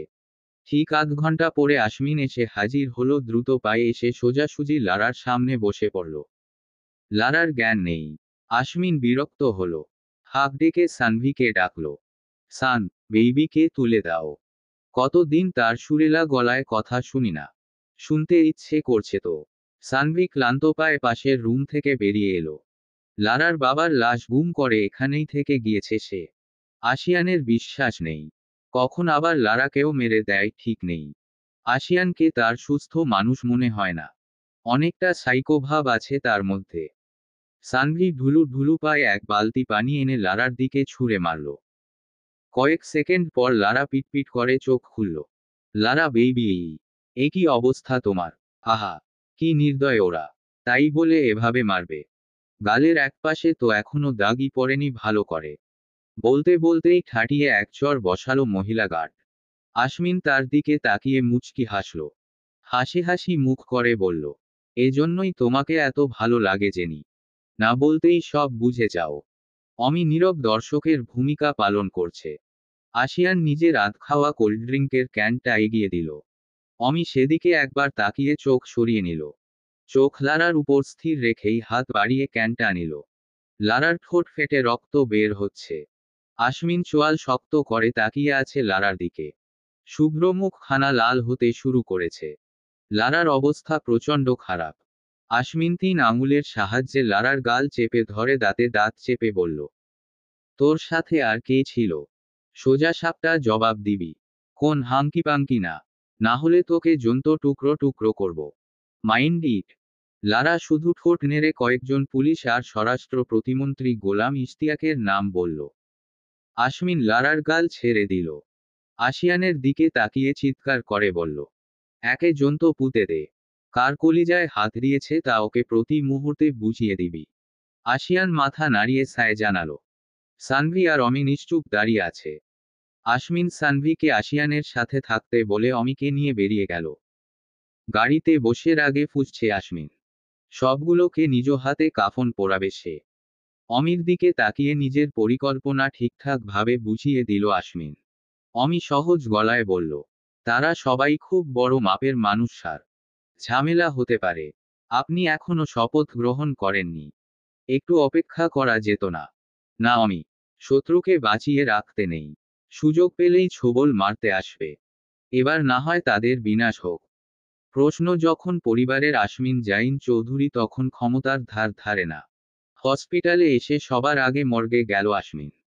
ফ্রিজারের ড্রয়ার খুলে মায়া বেগমের বডিটা বের করে দেখালো মর্গে কর্মরত থাকা লোকটি। আশমিন এক দৃষ্টিতে তাকিয়ে রইল কিছুক্ষণ। সাদা ফ্যাকাশে মুখটায় হাত বুলিয়ে চোখ বন্ধ করে ফেলল। বন্ধ চোখ জোড়া খুলে এদিক ওদিক তাকিয়ে নিজেকে শান্ত করে গম্ভীর গলায় বলল, আমি আজ মাকে নিয়ে যাব এখান থেকে। তারা বিদায়ের প্রস্তুতি নিন। ডক্টরের সাথে কথা বলে ফর্মালিটি শেষ করছি। এসে 1 সেকেন্ডও দেরি করব না। নিজের কথা শেষ করে গটগট করে বেরিয়ে গেল আশমিন। লোকটা আশমিনের যাওয়ার দিকে হা করে তাকিয়ে আছে। এই মহিলা আশমিনের মা। আশমিন কি তাকে মা ডাকল? নিজের কানকে বকাঝকা করে লাশ রিলজ করতে ব্যস্ত হয়ে গেল সে। আশমিন নিজের কেবিনে ঢুকে ফ্রেশ হয়ে নিল। বাড়িতে যাওয়া হচ্ছে না অনেকদিন। হসপিটালই যেন তার বাড়িঘর হয়ে উঠেছে। লুবানা সুখকে নিয়ে বসে আছে। পাখি এখন আগের থেকে অনেকটা সুস্থ। তবে তাদের খাওয়ানো নিয়ে বেশ বেগ পেতে হচ্ছে লুবানাকে। বাইরের কেনা বেবি ফুডের কোন দুধই খাচ্ছে না তারা। যতবার খাওয়াতে যায় ততবারই সব উগলে দেয় তারা। কয়েকদিনে মেয়ে দুটো খুব শুকিয়ে গেছে। তানভীর এই কয়দিন চৌধুরী ইন্ডাস্ট্রি আর এস ইন্ডাস্ট্রি হ্যান্ডেল করে ক্লান্ত হয়ে গেছে। অমি আর সানভিও আছে তার সাথে। তবে তানভীর এভাবে খেটে অভ্যস্ত নয়। তাই তার অবস্থা নাজেহাল। 2 দিন হলো অমি আর সানভীর কোন পাত্তা নেই। 2 অফিস সামলে পাগলপ্রায় হয়েই আজ আশমিনের কাছে ছুটে এসেছে সে। কেবিনে ঢুকেই ধপ করে সোফায় বসে পড়ল তানভীর। আশমিন তখন মাত্র ফ্রেশ হয়ে বেরিয়েছে। লুবানা মুচকি হাসল তানভীরকে দেখে। তানভীর লুবাবার হাসি দেখে মলিন হাসল। ক্লান্ত গলায় বলল, বুঝলে পিচ্ছি, আমার অবস্থা বর্তমান পাতলা খিচুড়ি। মেসের ডালের মতো অবস্থা। অস্তিত্ব খুঁজে পাওয়া মুশকিল। তবুও তোমার স্যার আমার দিকে বাঁকা চোখে তাকিয়ে আছে আশমিনের দিকে আর চোখে তাকিয়ে। উপকারীর ভাত নাই। আশমিন তিক্ত চোখে তাকালো তানভীরের দিকে। দোলনা থেকে পাখিকে কোলে নিতে নিতে বিরক্ত গলায় বলল, চুপ করো ছোকরা ছেলে। তোমার হাঁসের মতো প্যাক প্যাক গলা শুনে যদি আমার মেয়েদের ঘুম ভাঙে তো তোমার ঠোঁট সেলাই করে দিব। তানভীর মুখ টিপে হাসল। আশমিনের এমন হিংসুটে আচরণ দেখলে ওর ইচ্ছে করে নূরকে আবার বিয়ে দিয়ে দিতে। যেখানে আমজাদ চৌধুরী হবে উকিল বাপ, আর আসমন উকিল ভাই। তখন মন্ত্রিত্ব ছেড়ে সারাদিন বসে বসে বালিশ কামড়ে কামড়ে হিংসা করবে। আশমিনকে আরেকটু জ্বালানোর উদ্দেশ্যে গলা খাকারি দিল সে। আশমিন মেয়েকে নিয়ে শুয়ে পড়েছে ততক্ষণে। তানভীর লুবানার দিকে তাকিয়ে রসিয়ে রসিয়ে বলল, জানো লুবানা, নূরের কিন্তু অনেক ফ্যান ফলোয়ার। ছেলে ফ্যানরা তো নূরের জন্য পাগল। ফেসবুক, ইনস্টাগ্রামে তো সারাক্ষণ আই লাভ ইউ বলে মেসেজ করতেই থাকে। নূরকে সামনাসামনি এক পলক দেখার জন্য নাকি জানও দিয়ে দিবে। কয়েকজন তো নূরের জন্য সুইসাইডও করতে চেষ্টা করেছে। কি কাণ্ড, ভাবা যায়। লুবানা অবাক হওয়ার ভান করে বলল, তাই? আসলেই ম্যাম খুব সুন্দর। তার জন্য পাগল হওয়া খুব একটা অবাক হওয়ার বিষয় নয়, তাই না স্যার? তানভীর সিরিয়াস মুড নিয়ে বলল, তা তো অবশ্যই। আশমিন এখনো চোখ বন্ধ করে শুয়ে আছে। তানভীরকে মুখে পুরে চিবাতে ইচ্ছে হলেও সে কোন কথা বলছে না, পাছে মেয়ের ঘুম ভেঙ্গে যায়। তবে এর শোধ সে ঠিকই নিবে। তানভীরকে কিছু না বললেও মনে মনে সে কয়েকজন ভালো হ্যাকারের নাম্বার মনে করার ট্রাই করল। তার বউকে আই লাভ ইউ বলা, কি সাহস! হ্যাকার দিয়ে ফেসবুক, ইনস্টাগ্রাম উড়িয়ে দিবে সে। এই খারাপ মুহূর্তে এসে তার কি সব চিন্তা করতে হচ্ছে। এই তানভীর, দাঁতে দাঁত পিষল আশমিন।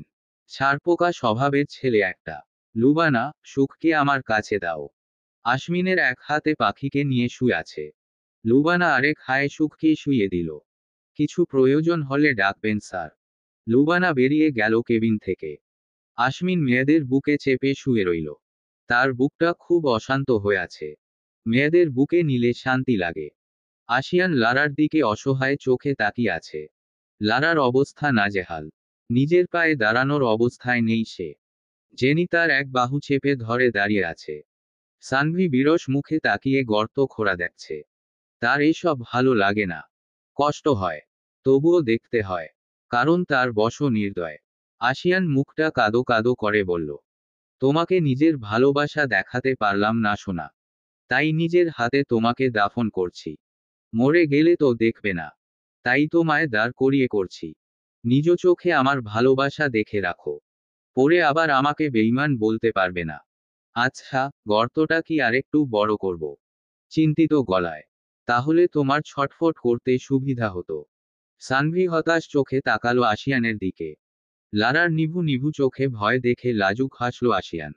লজ্জা পাওয়ার ভান করে বলল, যা দুষ্টু, এভাবে তাকাচ্ছ কেন? বললেই তো করে দেই। এই গর্তটা আরেকটু বড় করো, যাতে লারা ম্যাডাম কমফোর্ট ফিল করে। হয়েছে এবার লারার দিকে তাকিয়ে খুশি। আধ ঘন্টা পরে মেয়েদের ঘুমে রেখেই বেরিয়ে এলো আশমিন। আমজাদ চৌধুরীকে আজ রিলিজ দেয়া হবে। আশমিন নূরের কেবিনে ঢুকে তার মাথার পাশে বসে পড়ল। নূর ঘুমাচ্ছে। ফর্সা মুখটা ব্যথায় নীল হয়ে গেছে। আশমিন কপালে চুমু খেলো। নিজের মাথাটা নূরের বুকের উপর এলিয়ে দিয়ে চুপ করে রইল। নূরের ঘুম ভেঙ্গে গেল। আশমিনের তপ্ত চোখের পানি তার বুক ভিজিয়ে দিচ্ছে। নূর অস্থির হয়ে গেল। হালকা নড়াচড়া করে উঠল। আশমিন মাথা উঠিয়ে নূরের চিবুকে ঠোঁট চেপে ধরল। চোখ থেকে কয়েক ফোঁটা পানি গড়িয়ে পড়ল নূরের ঠোঁটে। আশমিন ঠোঁট চিবুকে রেখেই ধরা গলায় বলল, সুস্থ হয়ে যাও বউ। আমার কষ্ট হয় তোমাকে এভাবে দেখলে। সহ্য করতে পারি না আমি। বুকে ব্যথা হয়। তুমি আমার শক্তি। আমার শক্তি এভাবে নির্জীব হয়ে পড়ে থাকলে আমি যে দুর্বল হয়ে যাব। কেন এমন করলে নূর? এমন সিদ্ধান্ত নেয়ার আগে আমাকেই মেরে ফেলতে। এভাবে বাঁচিয়ে রেখে যন্ত্রণা দেয়ার চেয়ে মরে যাওয়া সুখের হতো। নূর কিছু বলতে পারল না। চুপচাপ চোখের পানি ঝরাচ্ছে সে। আশমিন চোখ তুলে তাকালো নূরের দিকে। নূরের অশ্রুসিক্ত চোখে চুমু খেয়ে চোখের পানি মুছে দিল। কেঁদো না বউ। ভালোবাসি তো। কাঁদলে কষ্ট হয়। এই বউ, আমার না একটা লম্বা চুমু খেতে ইচ্ছে করছে। খাই। Please please please. নূর কান্না রেখে হতাশ চোখে তাকালো। আশমিন অনুমতির অপেক্ষায় নেই। নূরের ঠোঁটে ঠোঁট ডুবিয়ে গাঢ় চুমু খাওয়ায় ব্যস্ত হয়ে পড়েছে সে। ব্যথায় জর্জরিত নূর স্বামীর আদরে সিক্ত হয়ে উঠল। আবেশে চোখ বন্ধ করে অনুভব করতে লাগলো স্বামীর পাগলামি। আশমিন নিজের কাজ শেষ করে সরে আসতে নিতেই নূর নিজের মাথাটা হালকা উঁচু করে চুমু খেলো আশমিনের ঠোঁটে। আশমিন চোখ বড় বড় করে তাকিয়ে রইল। অবাক হওয়ার ভান করে বলল, বউ তুমি আমাকে আদর করেছ? আমার তো বিশ্বাসই হচ্ছে না। ঝটপট আরেকটা দাও তো। একটু বিশ্বাস করার ট্রাই করি। তুমি কিন্তু দিন দিন রোমান্টিক হয়ে যাচ্ছ। আগে যদি এত রোমান্টিক হতে তাহলে আজ আমাদের ডাবল টুইন্স হতো। দুটো মেয়ে আমার একার মেহনতের ফল। তখন আলসেমি না করলে তোমার কি ক্ষতি হতো? নূর বিরক্তিতে চোখ বন্ধ করে ফেলল। একটা চুমু খাওয়ায় যে এই লোক ওকে কামচোর বলবে এটা তার কল্পনায়ও ছিল না। মনে মনে শপথ করল আর কখনো আশমিনকে চুমু খাবে না। আশমিন মুচকি হেসে বেরিয়ে এলো। বউকে রাগানোর মধ্যে আলাদা মজা আছে। নিজেকে তখন রাজা রাজা মনে হয়। বউকে রাগানো চারটি খানি কথা নয়, কলিজা থাকতে হয়। আমজাদ চৌধুরীর কে নিয়ে মায়া বেগমের কবরের পাশে দাঁড়িয়ে আছে আশমিন। কিছুক্ষণ আগেই দাফন করা হয়েছে তাকে। আমজাদ চৌধুরী নিজ হাতে কবরে শুইয়ে দিয়েছে মায়া বেগমকে। গুটি কয়েক মানুষ নিয়েই দাফন কাজ সম্পন্ন করেছে আশমিন। আশিয়ান, সানভি, তানভীর, অমি সহ আরও কয়েকজন পুলিশ এসেছে। বাহাদুর হসপিটালে নূর আর সুখ পাখির সাথে আছে। আমজাদ চৌধুরীকে করা সিকিউরিটিতে বাসায় পাঠানো হয়েছে। সারা বাড়িতে 200-র উপরে গার্ড রাখা হয়েছে। বাড়ির ভিতরে প্রশিক্ষণ প্রাপ্ত লেডিস গার্ড রাখা হয়েছে। আশমিন আমজাদ চৌধুরীকে নূর সুস্থ হওয়ার আগ পর্যন্ত হসপিটালে থাকতে বলেছিল। আমজাদ চৌধুরী জোর করে বাসায় চলে এসেছে। হাসপাতালে তার দম বন্ধ হয়ে আসছিল। বাড়িতে এসে আরো বেশি খারাপ লাগছে তার। মনে হচ্ছে জেলখানায় চলে এসেছে। মায়া বেগমের জন্য তার প্রচণ্ড খারাপ লাগছে। বাড়িতে ঢুকে খারাপ লাগাটা বেড়েই চলেছে। অদ্ভুত এক শূন্যতা গ্রাস করে নিচ্ছে তাকে। নিজের রুমে না গিয়ে মায়া বেগমের রুমে গিয়ে বসে রইল আমজাদ চৌধুরী। বিয়ের পর কয়েকটা দিন এ রুমে কাটিয়েছে সে। সে বিছানায় থাকলেও মায়া বেগম ঘুমিয়েছে নিচে।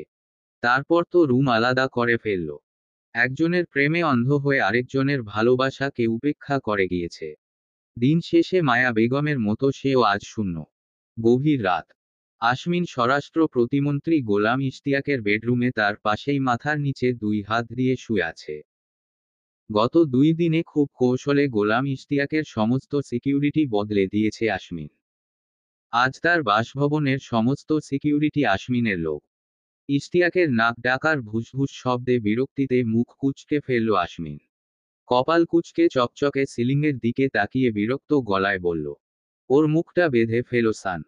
এতক্ষণে বুঝলাম ওর বউ কেন ছেড়ে গেছে। প্রচণ্ড বেয়াদব। একজন মান্যগণ্য মন্ত্রীকে বিরক্ত করছে। সানভীর খুব ক্লান্ত লাগছে। আশমিনকে শুয়ে থাকতে দেখে নিজের বিছানার কথা মনে পড়ছে। মন চাইছে আশমিনের পাশে ধপ করে শুয়ে কিছুক্ষণ ঘুমিয়ে নিতে। নিজের ইচ্ছাটাকে গলা চিপে পাশের জন ইশারা দিল ইশতিয়াকের মুখ বাঁধতে। এসব ঝামেলা শেষ হলে সে নেপালের একটা টিকিট কাটবে। বাকি জীবনটা হিমালয়ের কোন গুহায় কাটিয়ে দিবে। শত্রুরা নিশ্চয়ই এত ঠান্ডায় হিমালয়ে তাকে মারতে যাবে না। সাথে করে শাবানাকেও নিয়ে যাবে। রান্না করার একজন মানুষ দরকার। স্বরাষ্ট্র প্রতিমন্ত্রী গোলাম ইশতিয়াক ভীতু চোখে তাকিয়ে আছে আশমিনের দিকে। একটা চেয়ারে হাত পা বেঁধে বসিয়ে রাখা হয়েছে তাকে। পরনে একটা সাদা ট্রাউজার আর সেন্ডো গেঞ্জি। এসির মধ্যেও দরদর করে ঘেমে যাচ্ছে সে। রুমের মধ্যে 20 জন অস্ত্রধারী লোক দাঁড়িয়ে আছে। সাদা পাঞ্জাবিতে আয়াহমিনকে অসম্ভব সুন্দর লাগে। তাই হয়তো সে সব সময় শুভ্র পাঞ্জাবিতে নিজেকে আবৃত করে রাখে। গোলাম ইশতিয়াকের সামনে আয়েসি ভঙ্গিতে বসে আছে আশমিন। পায়ের উপর পা তুলে 2 হাত মাথার নিচে দিয়ে সিলিংয়ের দিকে মুখ করে বসে আছে। সানভি ষষ্ঠবারের মতো হাই তুলে ক্লান্ত চোখে তাকালো গোলাম ইশতিয়াকের দিকে। আশমিন বিরক্ত হয়ে চোখ খুলল। সানভির দিকে তাকিয়ে গম্ভীর গলায় বলল, এত ঘন ঘন হাই তুলছো কেন? জানো না অতিরিক্ত হাই তোলা আল্লাহ তায়ালা পছন্দ করেন না। তাই হাই তোলার পর আস্তাগফিরুল্লাহ পড়বে। পড়ো, আস্তাগফিরুল্লাহ। সানভি মলিন মুখে পড়ল, আস্তাগফিরুল্লাহ। আশমিন বিরক্ত চোখে তাকালো গোলাম ইশতিয়াকের দিকে। হাতের থাকা গানের নল দিয়ে কপাল চুলকে শান্ত গলায় বলল, কেমন আছেন ইশতিয়াক সাহেব? শরীর স্বাস্থ্য ভালো? দিনকাল কেমন চলে? রাতে বিরিয়ানি কেমন ছিল? আমি পাঠিয়েছি পুরান ঢাকার বিখ্যাত কাচ্চি। গুনলাম আপনি 2 প্লেট খেয়েছেন। সত্যি নাকি? এজন্যই তো এত বড় ভুঁড়ি। কমোড ভেঙে পড়লে কি হবে ভেবে দেখেছেন? আপনার বাথরুমই যদি আপনার হাতে সেফ না থাকে তাহলে জনগণ কিভাবে সেফ থাকবে বলুন তো? সানভি হতাশ চোখে তাকালো আশমিনের দিকে। কথাকার কথা কথায় নিয়ে গেল। আশমিন সোজা হয়ে বসে সিরিয়াস ভঙ্গিতে বলল, এর চেয়ে বেশি ফর্মালিটি করার মুড না ধৈর্য কোনোটাই আমার নেই বুড়ো। তাড়াতাড়ি ঢাকনা খোল আর তোর ভিতরের আবর্জনা বের কর। আমিও দেখি তোর ভিতরে কতটা নর্দমা আছে, একটাও যাতে তোর পেটের ভিতর অবশিষ্ট না থাকে। তাহলে তোর ঢোলের মতো পেট লাথি মেরে ফাটিয়ে কথা বের করব। নে শুরু কর। গোলাম ইশতিয়াক ভড়কে গেলেন। মন্ত্রী পরিষদ এমনকি দলের সবাই আশমিনকে শান্ত গম্ভীর হিসেবেই চেনে। রেগে গেলেও সে ঠান্ডা মাথায় কথা বলে। আজ আশমিনের এমন ভাষা শুনে শুধু গোলাম ইশতিয়াকই নয়, সানভিও অবাক হয়েছে। গোলাম ইশতিয়াককে এভাবে তাকিয়ে থাকতে দেখে আশমিন সত্যি সত্যি তার পেট বরাবর নিজের সমস্ত শক্তি দিয়ে এক লাথি মারল। কাঠের চেয়ার ভেঙে নিচে পড়ল ইশতিয়াক। ব্যথায় কুকিয়ে উঠল সামান্য। মুখ দিয়ে গলগল করে রক্ত বের হচ্ছে। দুজন গার্ড এসে আবার বসিয়ে দিল তাকে। আশমিনের শান্ত চেহারা রক্তিম আকার ধারণ করেছে। শিকারী চোখ জোড়া দিয়ে হিংস্র বাঘের মতো তাকিয়ে আছে সামনের মানুষটার দিকে। আশমিন তার দিকে ঝুঁকে গলা চেপে ধরে দাঁতে দাঁত চেপে বলল, আমার পরিবারের দিকে হাত বাড়ানোর আগে নিজে বাঁচার ব্যবস্থা করা উচিত ছিল না। এখন তোর কি হবে? ক্ষমতা আর টাকা নিয়ে কবরে যাবি? দেখা তোর ক্ষমতা। নিয়ে আয় তোর টাকা। দেখ বাঁচতে পারিস কিনা। আমার মেয়েদের আঘাত করেছিস। আমার ভালোবাসা আজও জীবন মৃত্যুর মাঝে ঝুলে আছে। প্রতিদিন যন্ত্রণায় নীল হয়ে যায়ও। তাকাতে পারি না ওর দিকে। বুকটা পুড়ে যায়। বুঝিস তুই? ইশতিয়াকের চোখ বড় বড় হয়ে গেছে। আর কিছুক্ষণ এভাবে থাকলে জান বের হয়ে যাবে নিশ্চিত। আশমিন ছেড়ে দিল। শান্ত ভঙ্গিমায় গিয়ে আবার চেয়ারে বসে পড়ল। ইশতিয়াক কাশতে কাশতে নিচে বসে পড়েছে।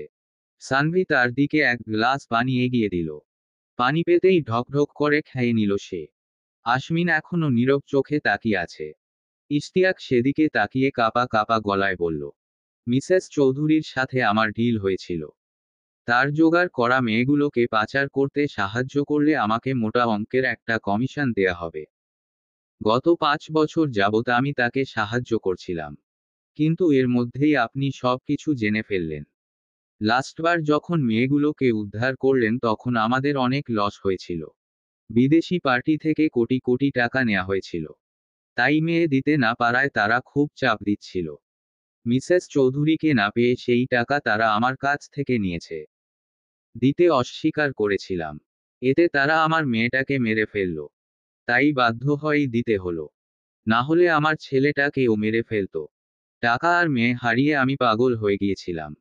আপনাকে বরবাদ করতে চাইছিলাম। সেই সুযোগ করে দিল আপনার শাশুড়ি। সে চাইতো আপনার সন্তান আর আপনাকে সরিয়ে দিতে। আপনার মায়ের জন্য তার সারা জীবন নষ্ট হয়ে গেছে। সে তার স্বামীকে হারিয়েছে। তাই প্রতিশোধ নিতে চাইছিল সে। বাড়ির সমস্ত ইনফরমেশন সে আমাকে দিত। সে জানতো না আমি নূরকেও আক্রমণ করব। আমি আপনার মেয়েকে আঘাত করিনি। আপনার মেয়েকে নাফিসা শিকদার আঘাত করেছে। মায়া বেগমকে লারা মেরেছে। আমি শুধু নূর। আর কিছু বলতে পারল না ইশতিয়াক। আশমিন তার কপাল বরাবর শুট করে দিয়েছে। চোখ দিয়ে আগুন বেরুচ্ছে ওর। আবার ধোকা। আশমন ইশতিয়াকের দিকে তাকিয়ে চিবিয়ে চিবিয়ে বলল, নূর নয়, ম্যাম বলা উচিত ছিল ইউ স্কাউন্ড্রেল। গানটা সানভির হাতে দিয়ে গম্ভীর গলায় বলল, এটা ওর হাতে ধরিয়ে দাও। পারফেক্ট সুইসাইড লাগা চাই। সানভি মাথা নাড়িয়ে সায় জানালো। আশমিন ফোন কানে নিয়ে বলল, সব কয়টাকে উপরে পাঠিয়ে দাও আমি। একটাও জেনে বেঁচে না ফেরে। কাজ শেষ করে আধ ঘন্টায় আমার গোডাউনে দেখা করো। অমি আচ্ছা বলে ফোন কেটে দিল। সে এতক্ষণ আশমিনের অনুমতির অপেক্ষায় ছিল। আশিয়ান তার দিকেই তাকিয়ে। অমি ইশারায় সায় জানাতেই আশিয়ান ক্রুর হাসল। পুলিশ কমিশনার আর তার ছেলেদের দিকে তাকিয়ে ক্ষুব্ধ গলায় বলল, কার কলিজায় হাত দিয়েছিস জানিস? মিনিস্টার আশমিন জাইন চৌধুরীর বউ, মাফিয়া আশিয়ান শিকদার আর ভেজালমুক্ত অমি শিকদারের বোনার ভাগ্নির দিকে। তোদের আর বেঁচে থেকে কি হবে? মরে যা। পরপর কয়েকটা গুলিতে কাজ শেষ করে বেরিয়ে গেল আশিয়ান আর অমি। জঙ্গলের সামনে গাড়ি দাঁড় করিয়ে রেখেছে আশমিন। বুকের ব্যথা আজ আবার বেড়েছে। সে যাকেই মা বলে ডাকে সেই কেন এমন বিনাশিনী হয়ে ওঠে। তার মা ডাকটাই কি বিষাক্ত। গাড়ি থেকে বেরিয়ে টলমল পায়ে হেঁটে চলে জঙ্গলের গভীরে। শেষ রাত চলছে এখন। অনেকটা ভিতরে ঢুকতেই একটা খালি জায়গায় এসে থামল আশমিন। আশেপাশেই কোথাও শেয়াল ডাকছে। আশমিন টান হয়ে শুয়ে পড়ল ঘাসের উপর। পাশের হালকা ঢিবির মতো উঁচু জায়গাটা জড়িয়ে ধরে ধরা গলায় গুনগুন করে গাইল, ওই চাঁদের টিপে মন ভরে নামা। দোলনা দোলে মন দোলে নামা। রাতের চোখে ঘুম যে নামে। চাঁদের পাশে মেঘ যে থামে। আমার পাশে নেই তো তুমি মা। তোমায় ছাড়া ঘুম আসে না মা। ডুকরে কেঁদে উঠল আশ্বিন। মা বলে কয়েকবার ডেকে শক্ত করে আঁকড়ে ধরল কামিনী চৌধুরীর কবর। শুভ্র পাঞ্জাবি কবরের মাটিতে মাখামাখি হয়ে গেল। আশ্বিন সেদিকে পাত্তা না দিয়ে দুই হাতে কবরের ঘাস পাতা পরিষ্কার করতে লাগল। মাঝে মাঝে হাত থামিয়ে জড়িয়ে রইল কিছুক্ষণ। কষ্টে তার নিঃশ্বাস বন্ধ হয়ে আসছে। তার ভাগ্যটা কেন এমন? কেন বারবার আপন মানুষগুলো তাকে আঘাত করে? যাদের আগলে রাখার কথা তারাই কেন ক্ষতবিক্ষত করে দেয়? রাতের শেষে হসপিটালে পা রাখল আশ্বিন। কাপড়ে কাদা মাটি লেগে আছে। রক্তিম চোখ দুটো হালকা ফুলে আছে। হসপিটালে উপস্থিত হতেই সানভি সহ বাকি গার্ডরা ঘিরে ধরল আশ্বিনকে। বাহাদুর আর রফিক নিজের জায়গা ছেড়ে দৌড়ে এলো আশ্বিনের দিকে। আশ্বিন হাত ইশারার থামিয়ে দিল তাদের। নিজের জায়গায় যেতে বলে নিজের কেবিনে চলে গেল। ফ্রেশ হয়েই নূরের কাছে যাবে। আজ মেয়েরাও নূরের সাথে ছিল, তাই তার কেবিন একেবারে খালি। আশ্বিন কোনদিকে না তাকিয়ে ওয়াশরুমে ঢুকে গেল। মন মেজাজ খুব বিক্ষিপ্ত হয়ে আছে। নূরকে কিভাবে সামলাবে সেই চিন্তায় মাথা ফেটে যাচ্ছে আশ্বিনের। সানভি আশ্বিনের জন্য অপেক্ষা করছে। সারারাত কোথায় ছিল তা সম্পর্কে কেউ কিছু জানে না। এভাবে চলতে থাকলে শত্রুরা যেকোনো সময় আক্রমণ করতে পারে। গার্ড ছাড়া বের হওয়াটা কোনভাবেই আশ্বিনের জন্য নিরাপদ নয়। এটা বলার সাহস আপাতত সানভীর নেই। তবুও সে দাঁড়িয়ে আছে। মুখে বলতে না পারলেও হাবভাবে বোঝাতে হবে আশ্বিন ভুল করেছে। আশ্বিন বের না হতেই কেবিনে প্রবেশ করল লুবানা। হাই তুলতে তুলতে সামনে তাকাতেই সানভিকে দেখে দাঁত বের করে বলল, আরে কঙ্কাল দাদুজি, কি খবর আপনার? সব ঠিকঠাক? সানভি বিরক্ত চোখে তাকালো লুবানার দিকে। মেয়েটা বাচাল, সকাল সকাল গা জ্বালানি কথা বলছে। সানভি নিজের রাগটাকে চেপে হাসি হাসি মুখ করে বলল, আরে সাবানা যে, তোমার সেলাই মেশিনের কাজ ঠিকঠাক হচ্ছে তো? এভাবে সারা রাত জেগে কাজ করো না। দেখলে তো অকালে চোখ দুটো হারালে। এখন আমার মতো একটা হ্যান্ডসাম ছেলেকে তুমি কঙ্কাল দেখছো? দুঃখ। সকাল 10টায় চোখের ডাক্তার বসবে। 3 তলায়। দেখিয়ে আসবে। হুম। সানভির কথা শুনে লুবানার গা পিত্তি সব জ্বলে গেল। একটু ঘুমানোর আশায় আসলেও সেসব ছেড়ে সানভির দিকে তেড়ে গিয়ে শাসানোর ভঙ্গিতে বলল, একদম বাজে বকবেন না দাদু। ঠিক সময় বিয়ে করলে 4 বাচ্চার বাপ হয়ে যেতেন। আবার বড় বড় কথা। হ্যান্ডসাম না ছাই। আপনাকে একটা আস্ত মিষ্টি কুমড়ার মতো লাগে। আমার চোখ ঠিকই আছে। আপনার যন্ত্রপাতি ঠিক নাই। বিয়ে করে প্রমাণ করুন আপনি হ্যান্ডসাম ছেলে। আপনা। লুবানার কথা বন্ধ হয়ে গেল। চোখ বড় বড় করে সামনের দেয়ালের দিকে তাকিয়ে আছে সে। সানভির এক হাত তার কোমরে, আরেক হাত তার চুলের ভাঁজে। মিনিট দুয়েক পর লুবানার ঠোঁট ছেড়ে হাতের বাঁধন শক্ত করল সানভি। চুলে টান পড়তেই চোখ বন্ধ করে ফেলল লুবানা। সানভি তার কানের কাছে ফিসফিস করে বলল, আমার 4টে বাচ্চাকে পৃথিবীতে আসতে লেট করানোর শাস্তি এটা। কাজটা তুমি ভালো করনি সাবানা। By দাওয়ায়, yummy. চোখ টিপে লুবানাকে ছেড়ে মুচকি হেসে বেরিয়ে গেল সানভি। লুবানা এখনো একইভাবে দাঁড়িয়ে আছে। আশ্বিন ওয়াশরুম থেকে বেরিয়ে লুবানাকে এভাবে দাঁড়িয়ে থাকতে দেখে দীর্ঘশ্বাস ছাড়ল। লুবানাকে কিছু না বলেই রুম থেকে বেরিয়ে গেল সে। কেবিন থেকে বেরিয়ে সানভির মুখোমুখি হলো আশ্বিন। সানভি করিডোরেই দাঁড়িয়ে আছে। আশ্বিন তার দিকে তাকিয়ে পকেট থেকে টিস্যু বের করে এগিয়ে দিল সানভির দিকে। সানভি টিস্যু হাতে নিয়ে বকার মতো তাকিয়ে রইল আশ্বিনের দিকে। আশ্বিন ইশারায় ঠোঁট দেখাতেই সানভি তাড়াহুড়ো করে মুছে ফেলল। এই মেয়েগুলো রাতের বেলা কেন লিপস্টিক লাগিয়ে ঘুমায়? আজব। আশ্বিন কেবিনে ঢুকে ধীর পায়ে এগিয়ে গেল নূরের দিকে। নূর পাখিকে বুকে জড়িয়ে ঘুমিয়ে আছে। সুখদলনায় ঘুমিয়ে আছে। এতক্ষণ হয়তো লুবানার কাছে ছিল সে। পাখি চোখ ঘুরিয়ে ঘুরিয়ে চারিদিকে তাকাচ্ছে। একটু পর পর নিজের পা টেনে নিয়ে মুখে দেওয়ার চেষ্টা করছে। নূর ঘুমের ঘোরেই তা বারবার সরিয়ে দিচ্ছে। এতে মেয়ে খুব বিরক্ত হচ্ছে। নাক মুখ কুঁচকে ফেলে আবার পা মুখে দেওয়ার প্রস্তুতি নিচ্ছে। আশ্বিন হাসল। যাকে বলে প্রাণবন্ত হাসি। এটাই তো সুখ। কলিজায় প্রশান্তির হাওয়া লাগা সুখ। শেষবারের মতো মেয়ের পা সরিয়ে দিতেই মেয়ে খেপে গেল। ঠোঁট ফুলিয়ে কেঁদে নূরের ঘুমন্ত মুখেই কয়েক থাবা লাগিয়ে দিল। আশ্বিন শব্দ করে হেসে ফেলল। দ্রুত পায়ে এসে পাখিকে নিজের কোলে তুলে নিল। পাখিও বাবাকে পেয়ে আহ্লাদী হয়ে উঠল। এতক্ষণ ফুপিয়ে কাঁদলেও এবার চিৎকার করে কাঁদতে শুরু করল।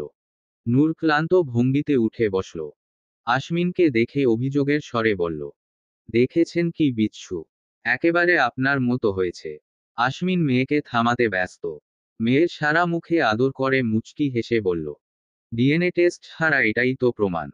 আমার মেয়ে আমার মতো হবে না তো কার মতো হবে? ওর মনে হয় খিদে পেয়েছে। নূর চিন্তিত ভঙ্গিতে, মেয়েকে আগে খাইয়ে নাও। পাখিকে নূরের কোলে দিয়েই ওদের পাশেই ধপ করে শুয়ে পড়ল আশমিন। আশমিনের ক্লান্ত মুখের দিকে তাকিয়ে দীর্ঘশ্বাস ছাড়ল নূর। সারা রাত কথায় ছিলেন, কাজ ছিল বউ। সে কি বেঁচে আছে? তার কি বেঁচে থাকা উচিত? আশমিন চুপ থাকল। নূর দীর্ঘশ্বাস ছেড়ে বলল, তাকে একা করে দিন মন্ত্রী সাহেব। সে প্রতিশোধের নেশায় নিজের বিবেক হারিয়েছে। তার কাছে নিজের সন্তানও ম্যাটার করে না। সে আমাদের জন্য সেফ নয়।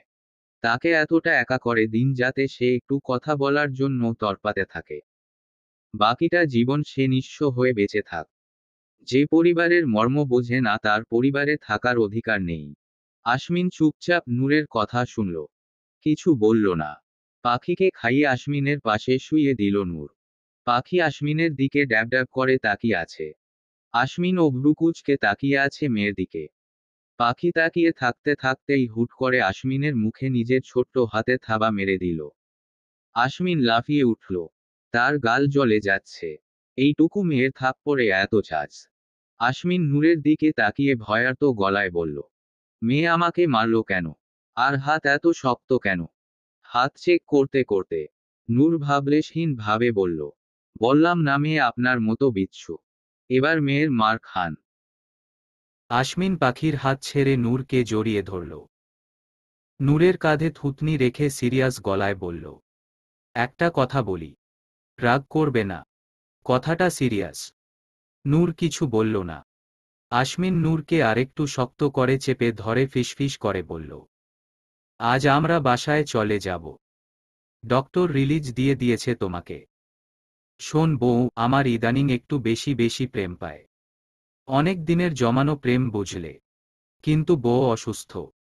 তার উপর আমার দুটো মেয়ে। মাশাল্লাহ, বাপের জেনারেশন এরা বাড়াতে দিবে না। এখন বউ হিসাবে তোমার উচিত আমাকে সাপোর্ট করা। সময় বের করে আমার সাথে চিপায় চাপায় প্রেম করা। মেয়ে দুটোকে ঘুম পাড়িয়ে আমাকে টেক্সট করা। আমি তো ব্যস্ত থাকি বলো। সব সময় ঘাপটি মেরে সুযোগের অপেক্ষায় বসে থাকতে পারি না। তুমি টেক্সট করলে বিষয়টা আমার জন্য সহজ হয়। বুঝেছ তো? নূর হতাশার শ্বাস ফেলল। কাঁচি দিয়ে আশমিনের বারবার প্রেমের আগাছা কেটে পরিষ্কার করার ইচ্ছে হলো তার। এই অসহ্য লোকটাকেই কেন তার ভালোবাসতে হলো? একটু ভালোভাবে খুঁজলে হয়তো একটা ভালো মানুষ সে পেয়ে যেত, যার এত ঘন ঘন প্রেম পায় না। এখন এই বিরক্তিকর লোকটার সাথেই তো সারা জীবন কাটাতে হবে। নূর আবারও হতাশ হল। এদিকে আশমিনের কয়েক দফা চুমু খাওয়া শেষ। নূর বিরক্ত গলায় বলল, আরে ব্রাশ তো করতে দিন। কোন দরকার নেই, আমি করেছি। তুমি ছোট মানুষ, ব্রাশ করে কি করবে? আসো বরের চুমু খাও। নূরকে আজ বাসায় নিয়ে আসা হয়েছে। শারীরিকভাবে সম্পূর্ণ সুস্থ হয়নি নূর। আশমিন একজন নার্সকেও নিয়ে এসেছে সাথে। লুবানা যদিও মানা করেছিল, আশমিন শোনেনি। এখন মায়া বেগমও নেই। লুবানা অফিস সামলে কোনভাবেই নূরের খেয়াল রাখতে পারবে না। বাসার সার্ভেন্টদের উপর আশমিন ভরসা করতে পারছে না। নিজের রুমের ক্যামেরা কয়েকটা বাড়িয়ে দিয়েছে আশমিন। আশমিনের কর্মকাণ্ডে নূর প্রচুর বিরক্ত, কিন্তু মুখে কিছুই বলছে না।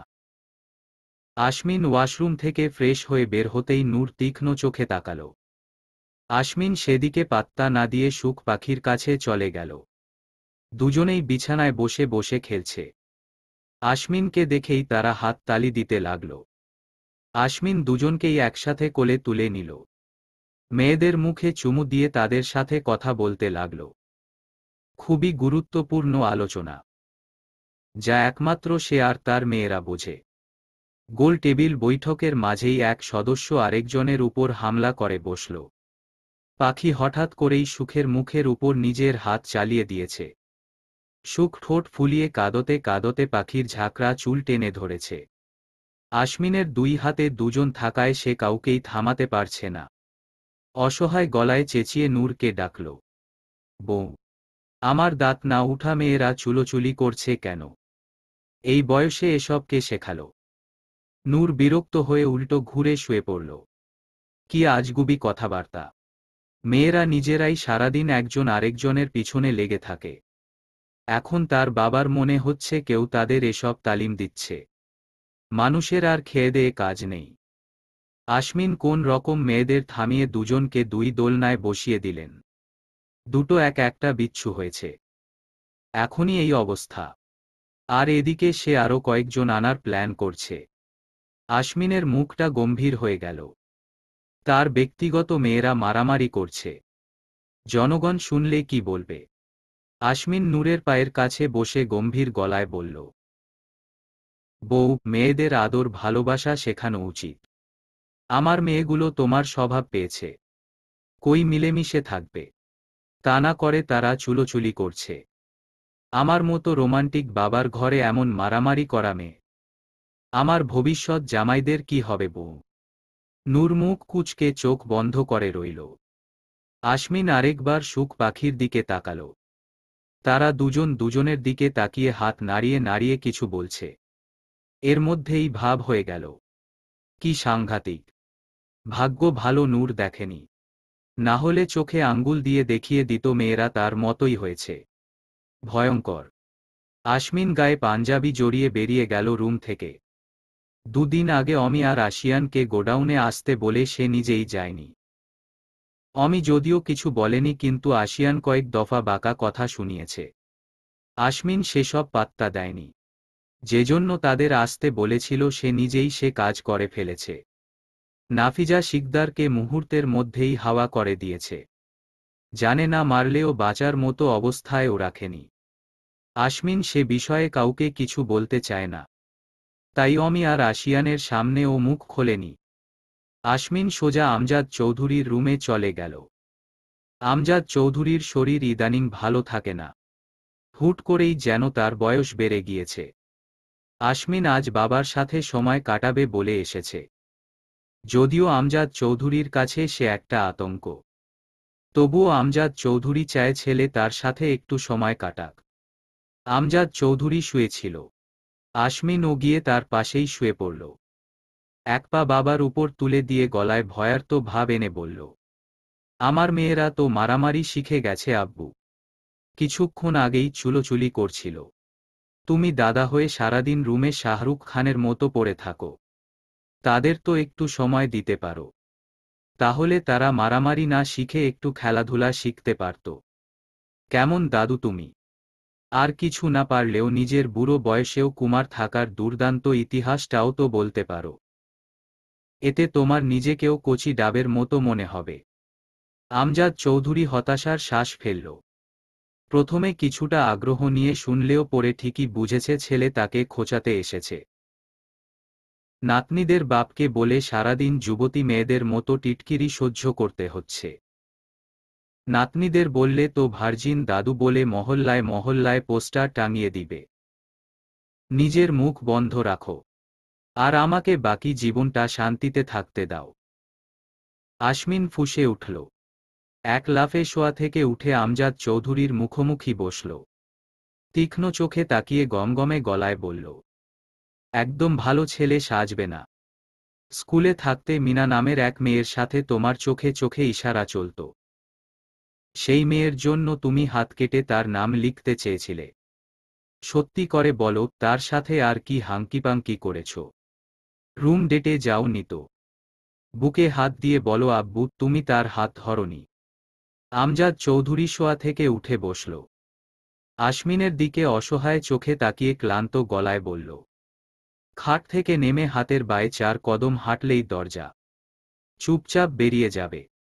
আর 1 মিনিট এখানে থাকলে আমি তোমার মুখ সেলাই করে দিব। বেয়াদব ছেলে! আমাদের সময় আমরা তোমার মতো অসভ্য ছিলাম না। আমাদের ভালো লাগা ছিল শুদ্ধ। ভালোবাসাটাও ছিল একেবারে পাপমুক্ত। বুঝেছ? আর ওটা অল্প বয়সের আবেগ ছিল, ভালোবাসা নয়। এবার বেরিয়ে যাও। আশমিন মুখ কুঁচকে দৃষ্টি সরাল, মুখ অন্য দিকে ঘুরিয়ে গম্ভীর গলায় বলল, একদম বাজে কথা বলবে না। আমি মোটেও অসভ্য নই। আমি কি তোমার মতো হাত কেটে প্রেমিকার নাম লিখতে চেয়েছি? দেখো, আমার হাতে কোথাও লেখা আছে, বউ। তুমি অল্প বয়সে বেশি পেকেছিলে, স্বীকার করো। আমজাদ চৌধুরী হার মানলেন। আশমিনকে রুমে রেখে নিজেই বেরিয়ে গেলেন। এই ছেলের সাথে সময় কাটানোর চেয়ে নাতনিদের চুলোচুলি দেখা ভালো। সে সিদ্ধান্ত নিয়ে ফেলল, আজ থেকে নিজেকে এত ব্যস্ত রাখবে যাতে আশমিন তার নাগাল না পায়। আমজাদ চৌধুরী বেরিয়ে যেতেই আশমিন স্বস্তির নিঃশ্বাস ছাড়ল।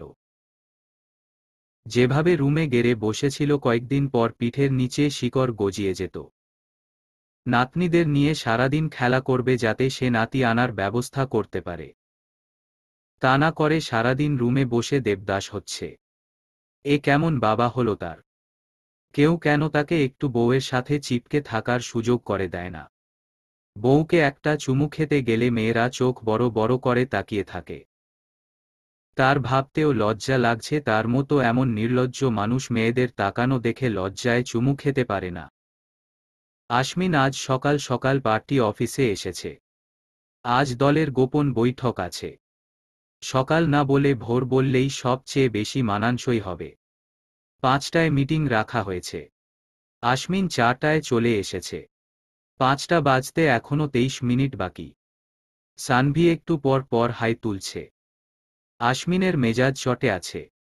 আসার সময় সুখ পাখি খুব কান্না করেছে। আজ মেয়েরা তার সাথেই ঘুমিয়েছে। তাই আশমিন উঠতেই তারাও উঠে গিয়েছে। একটু বড় হতেই শেয়ানা হয়ে গেছে দুটো। আশমিনকে রেডি হতে দেখলেই কান্না শুরু করে। উদ্দেশ্য, তারাও বাবার সাথে বাইরে যাবে।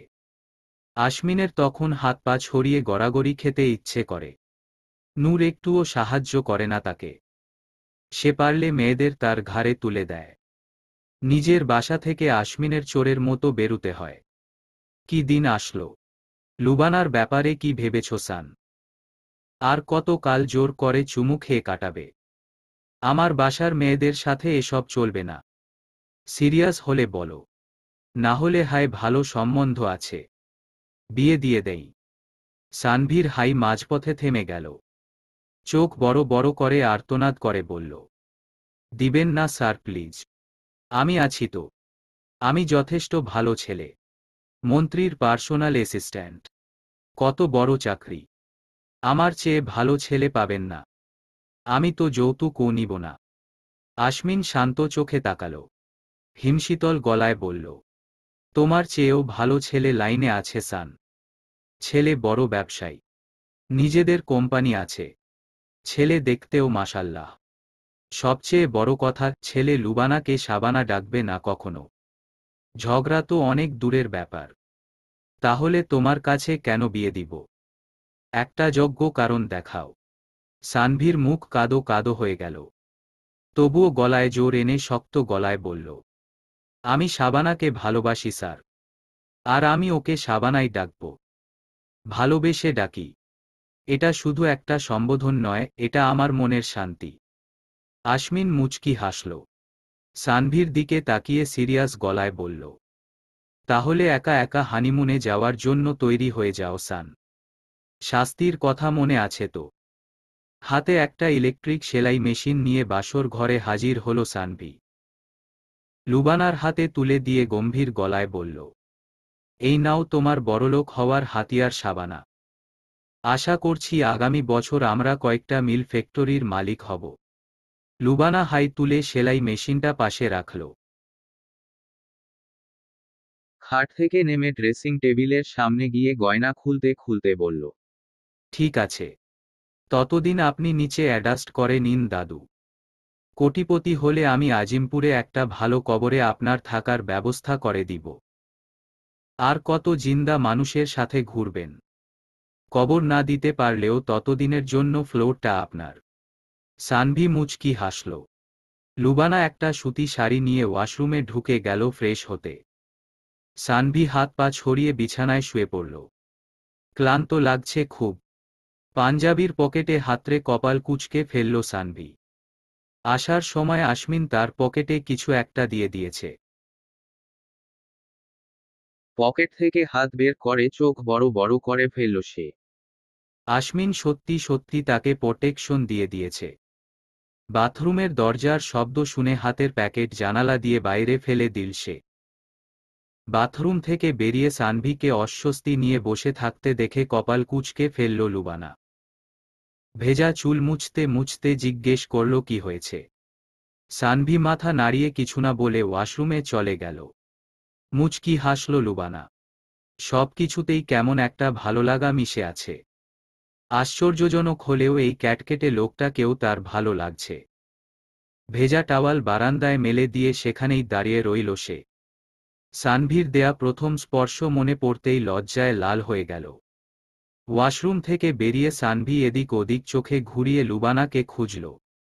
রুমে না পেয়ে বারান্দায় গিয়ে দেখল লুবানা সেখানেই দাঁড়িয়ে। ধীর পায়ে গিয়ে পিছন থেকে জড়িয়ে ধরল সানভি। লুবানা হালকা কেঁপে উঠলেও কিছু বলল না। সানভির থেকে লুবানা হাইটে অনেকটাই শর্ট, তাই লুবানার মাথা সানভির ঠিক বুকে গিয়ে ঠেকল। সানভি নিজের হাতের বাঁধন শক্ত করে লুবানার মাথায় চুমু খেল। সামনের দিকে ঘুরিয়ে কপালে চুমু খেয়ে শান্ত গলায় বলল, আজ থেকে তুমি আমার পরিবার জান। যাই কিছু হোক আমার থেকে গোপন করবে না।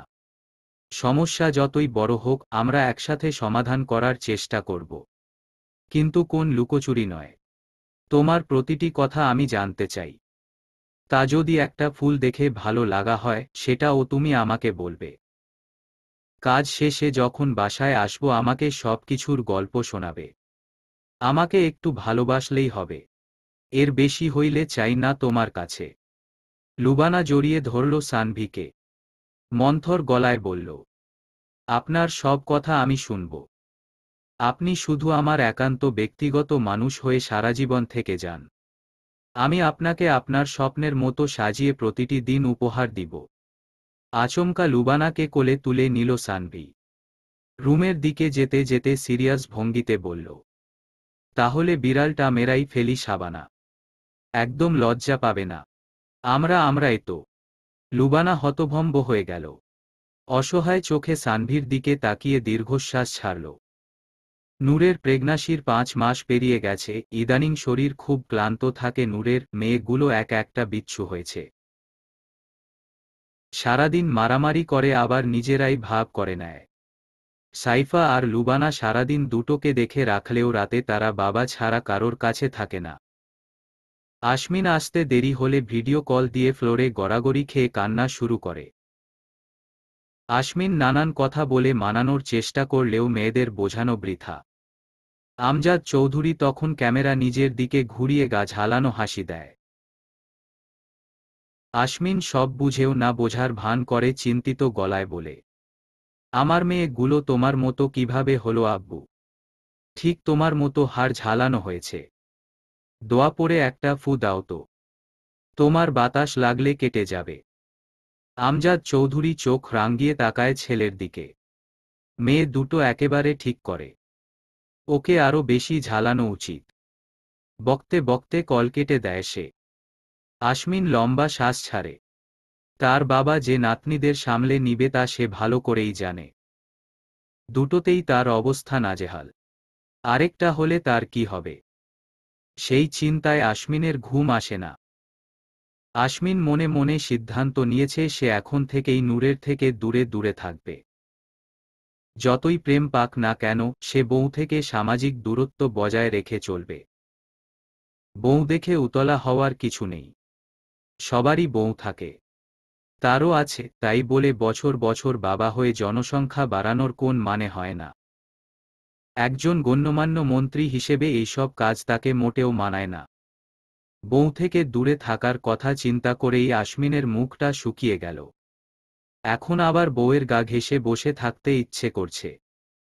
কিছুক্ষণ আগের প্রতিজ্ঞা ভুলে আশমিন তাড়াতাড়ি নিজের কাজ শেষ করে বাসার দিকে রওনা দিল। গিয়েই চটাস চটাস করে দুটো চুমু খেতে হবে। বিয়ে করলে যে সকাল বিকাল বউকে চুমু খাওয়ার চাকরি করতে হবে এটা জানলে সে জীবনেও বিয়ে করত না। ড্রাইভারটাও চেঞ্জ করতে হবে। গাড়ি এত ধীরে চালালে সে বাড়ি যাবে কখন? বউ না আবার ঘুমিয়ে যায়? ঘুমন্ত বউকে চুমু খেয়ে মজা নেই। চুমু খেয়ে যদি বউয়ের ঝাড়ি না খেলো সেটা আবার কিসের চুমু? হসপিটালের করিডোরে দাঁড়িয়ে আছে সবাই। আজ নূরের ডেলিভারি ডেট। কিছুক্ষণ আগেই নূরকে ওটিতে নিয়ে গেছে। আশমিন বউয়ের চিন্তা করার সময় পাচ্ছে না। সুখ আর পাখি তাকে উলট পালট করে ফেলছে কথা বলতে বলতে। দুই হাতে দুই মেয়েকে ধরে বসে আছে আশমিন। ছেড়ে দিলেই ফুরুত ফুরুত করে এদিক সেদিকে চলে যাচ্ছে। আশিয়ান আর অমি ওটির সামনে পায়চারি করছে। সাইফা আর লুবানা সুখ পাখিকে কয়েকবার নিতে গিয়ে ব্যর্থ হয়ে বসে আছে। বাবাকে পেলে তারা আর কাউকে পাত্তা দেয় না। আশমিন অমির দিকে তাকিয়ে ক্লান্ত গলায় বলল, ওদের নিয়ে একটু বাইরে থেকে ঘুরে এসো ভাই। আমার ভালো লাগছে না। অমি চিন্তিত মুখে সুখ পাখিকে নিয়ে বেরিয়ে গেল। মামার সাথে যেতে পেরে তাদের আনন্দের কোন শেষ নেই। আশমিন চিন্তায় ঘেমে যাচ্ছে। এবার প্রেগন্যাসির শুরু থেকেই নূর অসুস্থ ছিল। সে একমনে আল্লাহকে ডেকে যাচ্ছে। নূর আর বাচ্চা দুজনের সুস্থতাই একমাত্র কাম্য। প্রায় 1.5 ঘন্টা পরে ডাক্তার ওটি থেকে বেরিয়ে এলো। পিছনেই নার্সের কোলে একটা বাবু। আশমিন চিন্তিত মুখে ডাক্তারের কাছে গিয়ে বলল, নূর কেমন আছে ডক্টর? ভালো আছে স্যার। আপনি পুত্র সন্তানের বাবা হয়েছেন। মা ছেলে দুজনেই সুস্থ আছে। কিছুক্ষণ পরেই কেবিনে দেয়া হবে। তখন দেখা করতে পারবেন। ধন্যবাদ doctor. It's my job sir. Doctor হাসিমুখে চলে গেল। আশিয়ান নার্সের থেকে বাবুকে কোলে নিয়ে দাঁড়িয়ে আছে। তার পাশেই সাইফা আর লুবানা উসখুস করছে বাবুকে কোলে নেয়ার জন্য। লুবানা ভয়ে কিছু বলছে না। আর সাইফা কয়েকবার বলার পরেও আশিয়ান দেয়নি। আশমিন আশিয়ান থেকে ছেলেকে কোলে নিয়ে তার কানে আজান দিল। ছেলের কপালে চুমু খেয়ে একধানে তাকিয়ে রইল ছেলের মুখের দিকে। ভাইয়া আমরা লাইনে আছি। লুবানার কথা শুনে হেসে উঠল আশমিন। বাবুকে লুবানার কোলে দিয়ে নূরের কাছে চলে গেল। বউকে দেখার জন্য বুকটা আনচান করছে। সানভি আর অমি সুখ পাখিকে নিয়ে হন্তদন্ত হয়ে হসপিটালে প্রবেশ করল। সানভি ঘেমে নিয়ে একাকার অবস্থা। অফিস থেকে একটা মিটিং অ্যাটেন্ড করতে গাজীপুর গিয়েছিল। আমজাদ চৌধুরী আর সে কিছুক্ষণ আগেই ফিরেছে। আমজাদ চৌধুরীও এখানেই আসছে। তার গাড়ি হয়তো জ্যামে আটকা পড়েছে। নূর কেমন আছে? অমির অস্থির গলা শুনে তাকে জড়িয়ে ধরল আশিয়ান। উৎফুল্ল গলায় বলল, ভালো আছে ভাই। আমাদের ঘরে রাজপুত্র এসেছে দেখ। অমি এক পলক তাকালো সাইফার কোলে সাদা তোয়ালে পেঁচানো সাদা পুতুলটার দিকে। ধীর পায়ে এগিয়ে গিয়ে কোলে তুলে নিল। সানভি লুবানার কানে ফিসফিস করে বলল, আমাদেরও একটা পুতুল দরকার শাবানা। লুবানা কটমট করে তাকিয়ে চলে গেল নূরের কেবিনে। আশমিন নূরের দিকে একদৃষ্টিতে তাকিয়ে আছে। নূরের এখনো জ্ঞান ফিরেনি। আশমিন নূরের মাথায় হাত বুলিয়ে দিচ্ছে। নূরের চেহারাটা মলিন হয়ে গেছে। শুকনো ফ্যাকাশে ঠোঁটগুলোতে আলতো করে চুমু খেলো আশমিন। এখন একটু শান্তি লাগছে তার।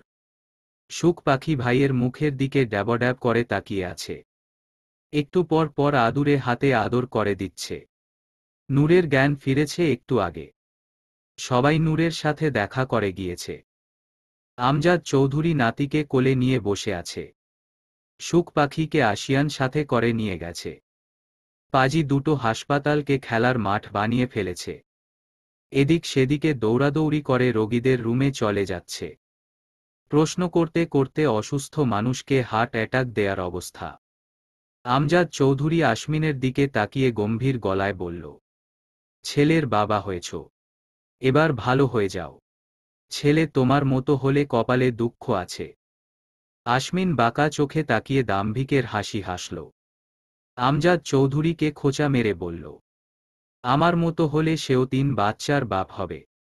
মানুষকে গর্ব করে বলবে আমারা 3 ভাই বোন। আমার মতো তো ভার্জিন বাপ নিয়ে ঘুরতে হবে না। থাক বাদ দাও, আমার কষ্ট তুমি বুঝবে না। কাল থেকে বৃদ্ধাশ্রমে সামনে দাঁড়িয়ে থাকবে। দেখো শেষকালে কাউকে পটাতে পারো কিনা। বউকে বসে রাখার ছোটখাটো একটা ট্রেনিং আমি তোমাকে দিয়ে দিব। সানের সাথে বাসায় যাও। কচি ছেলেদের রাত জাগতে নেই। যৌবনে ভাটা পড়বে। বাসায় গিয়ে খেয়েদেয়ে ঘুমিয়ে পড়বে।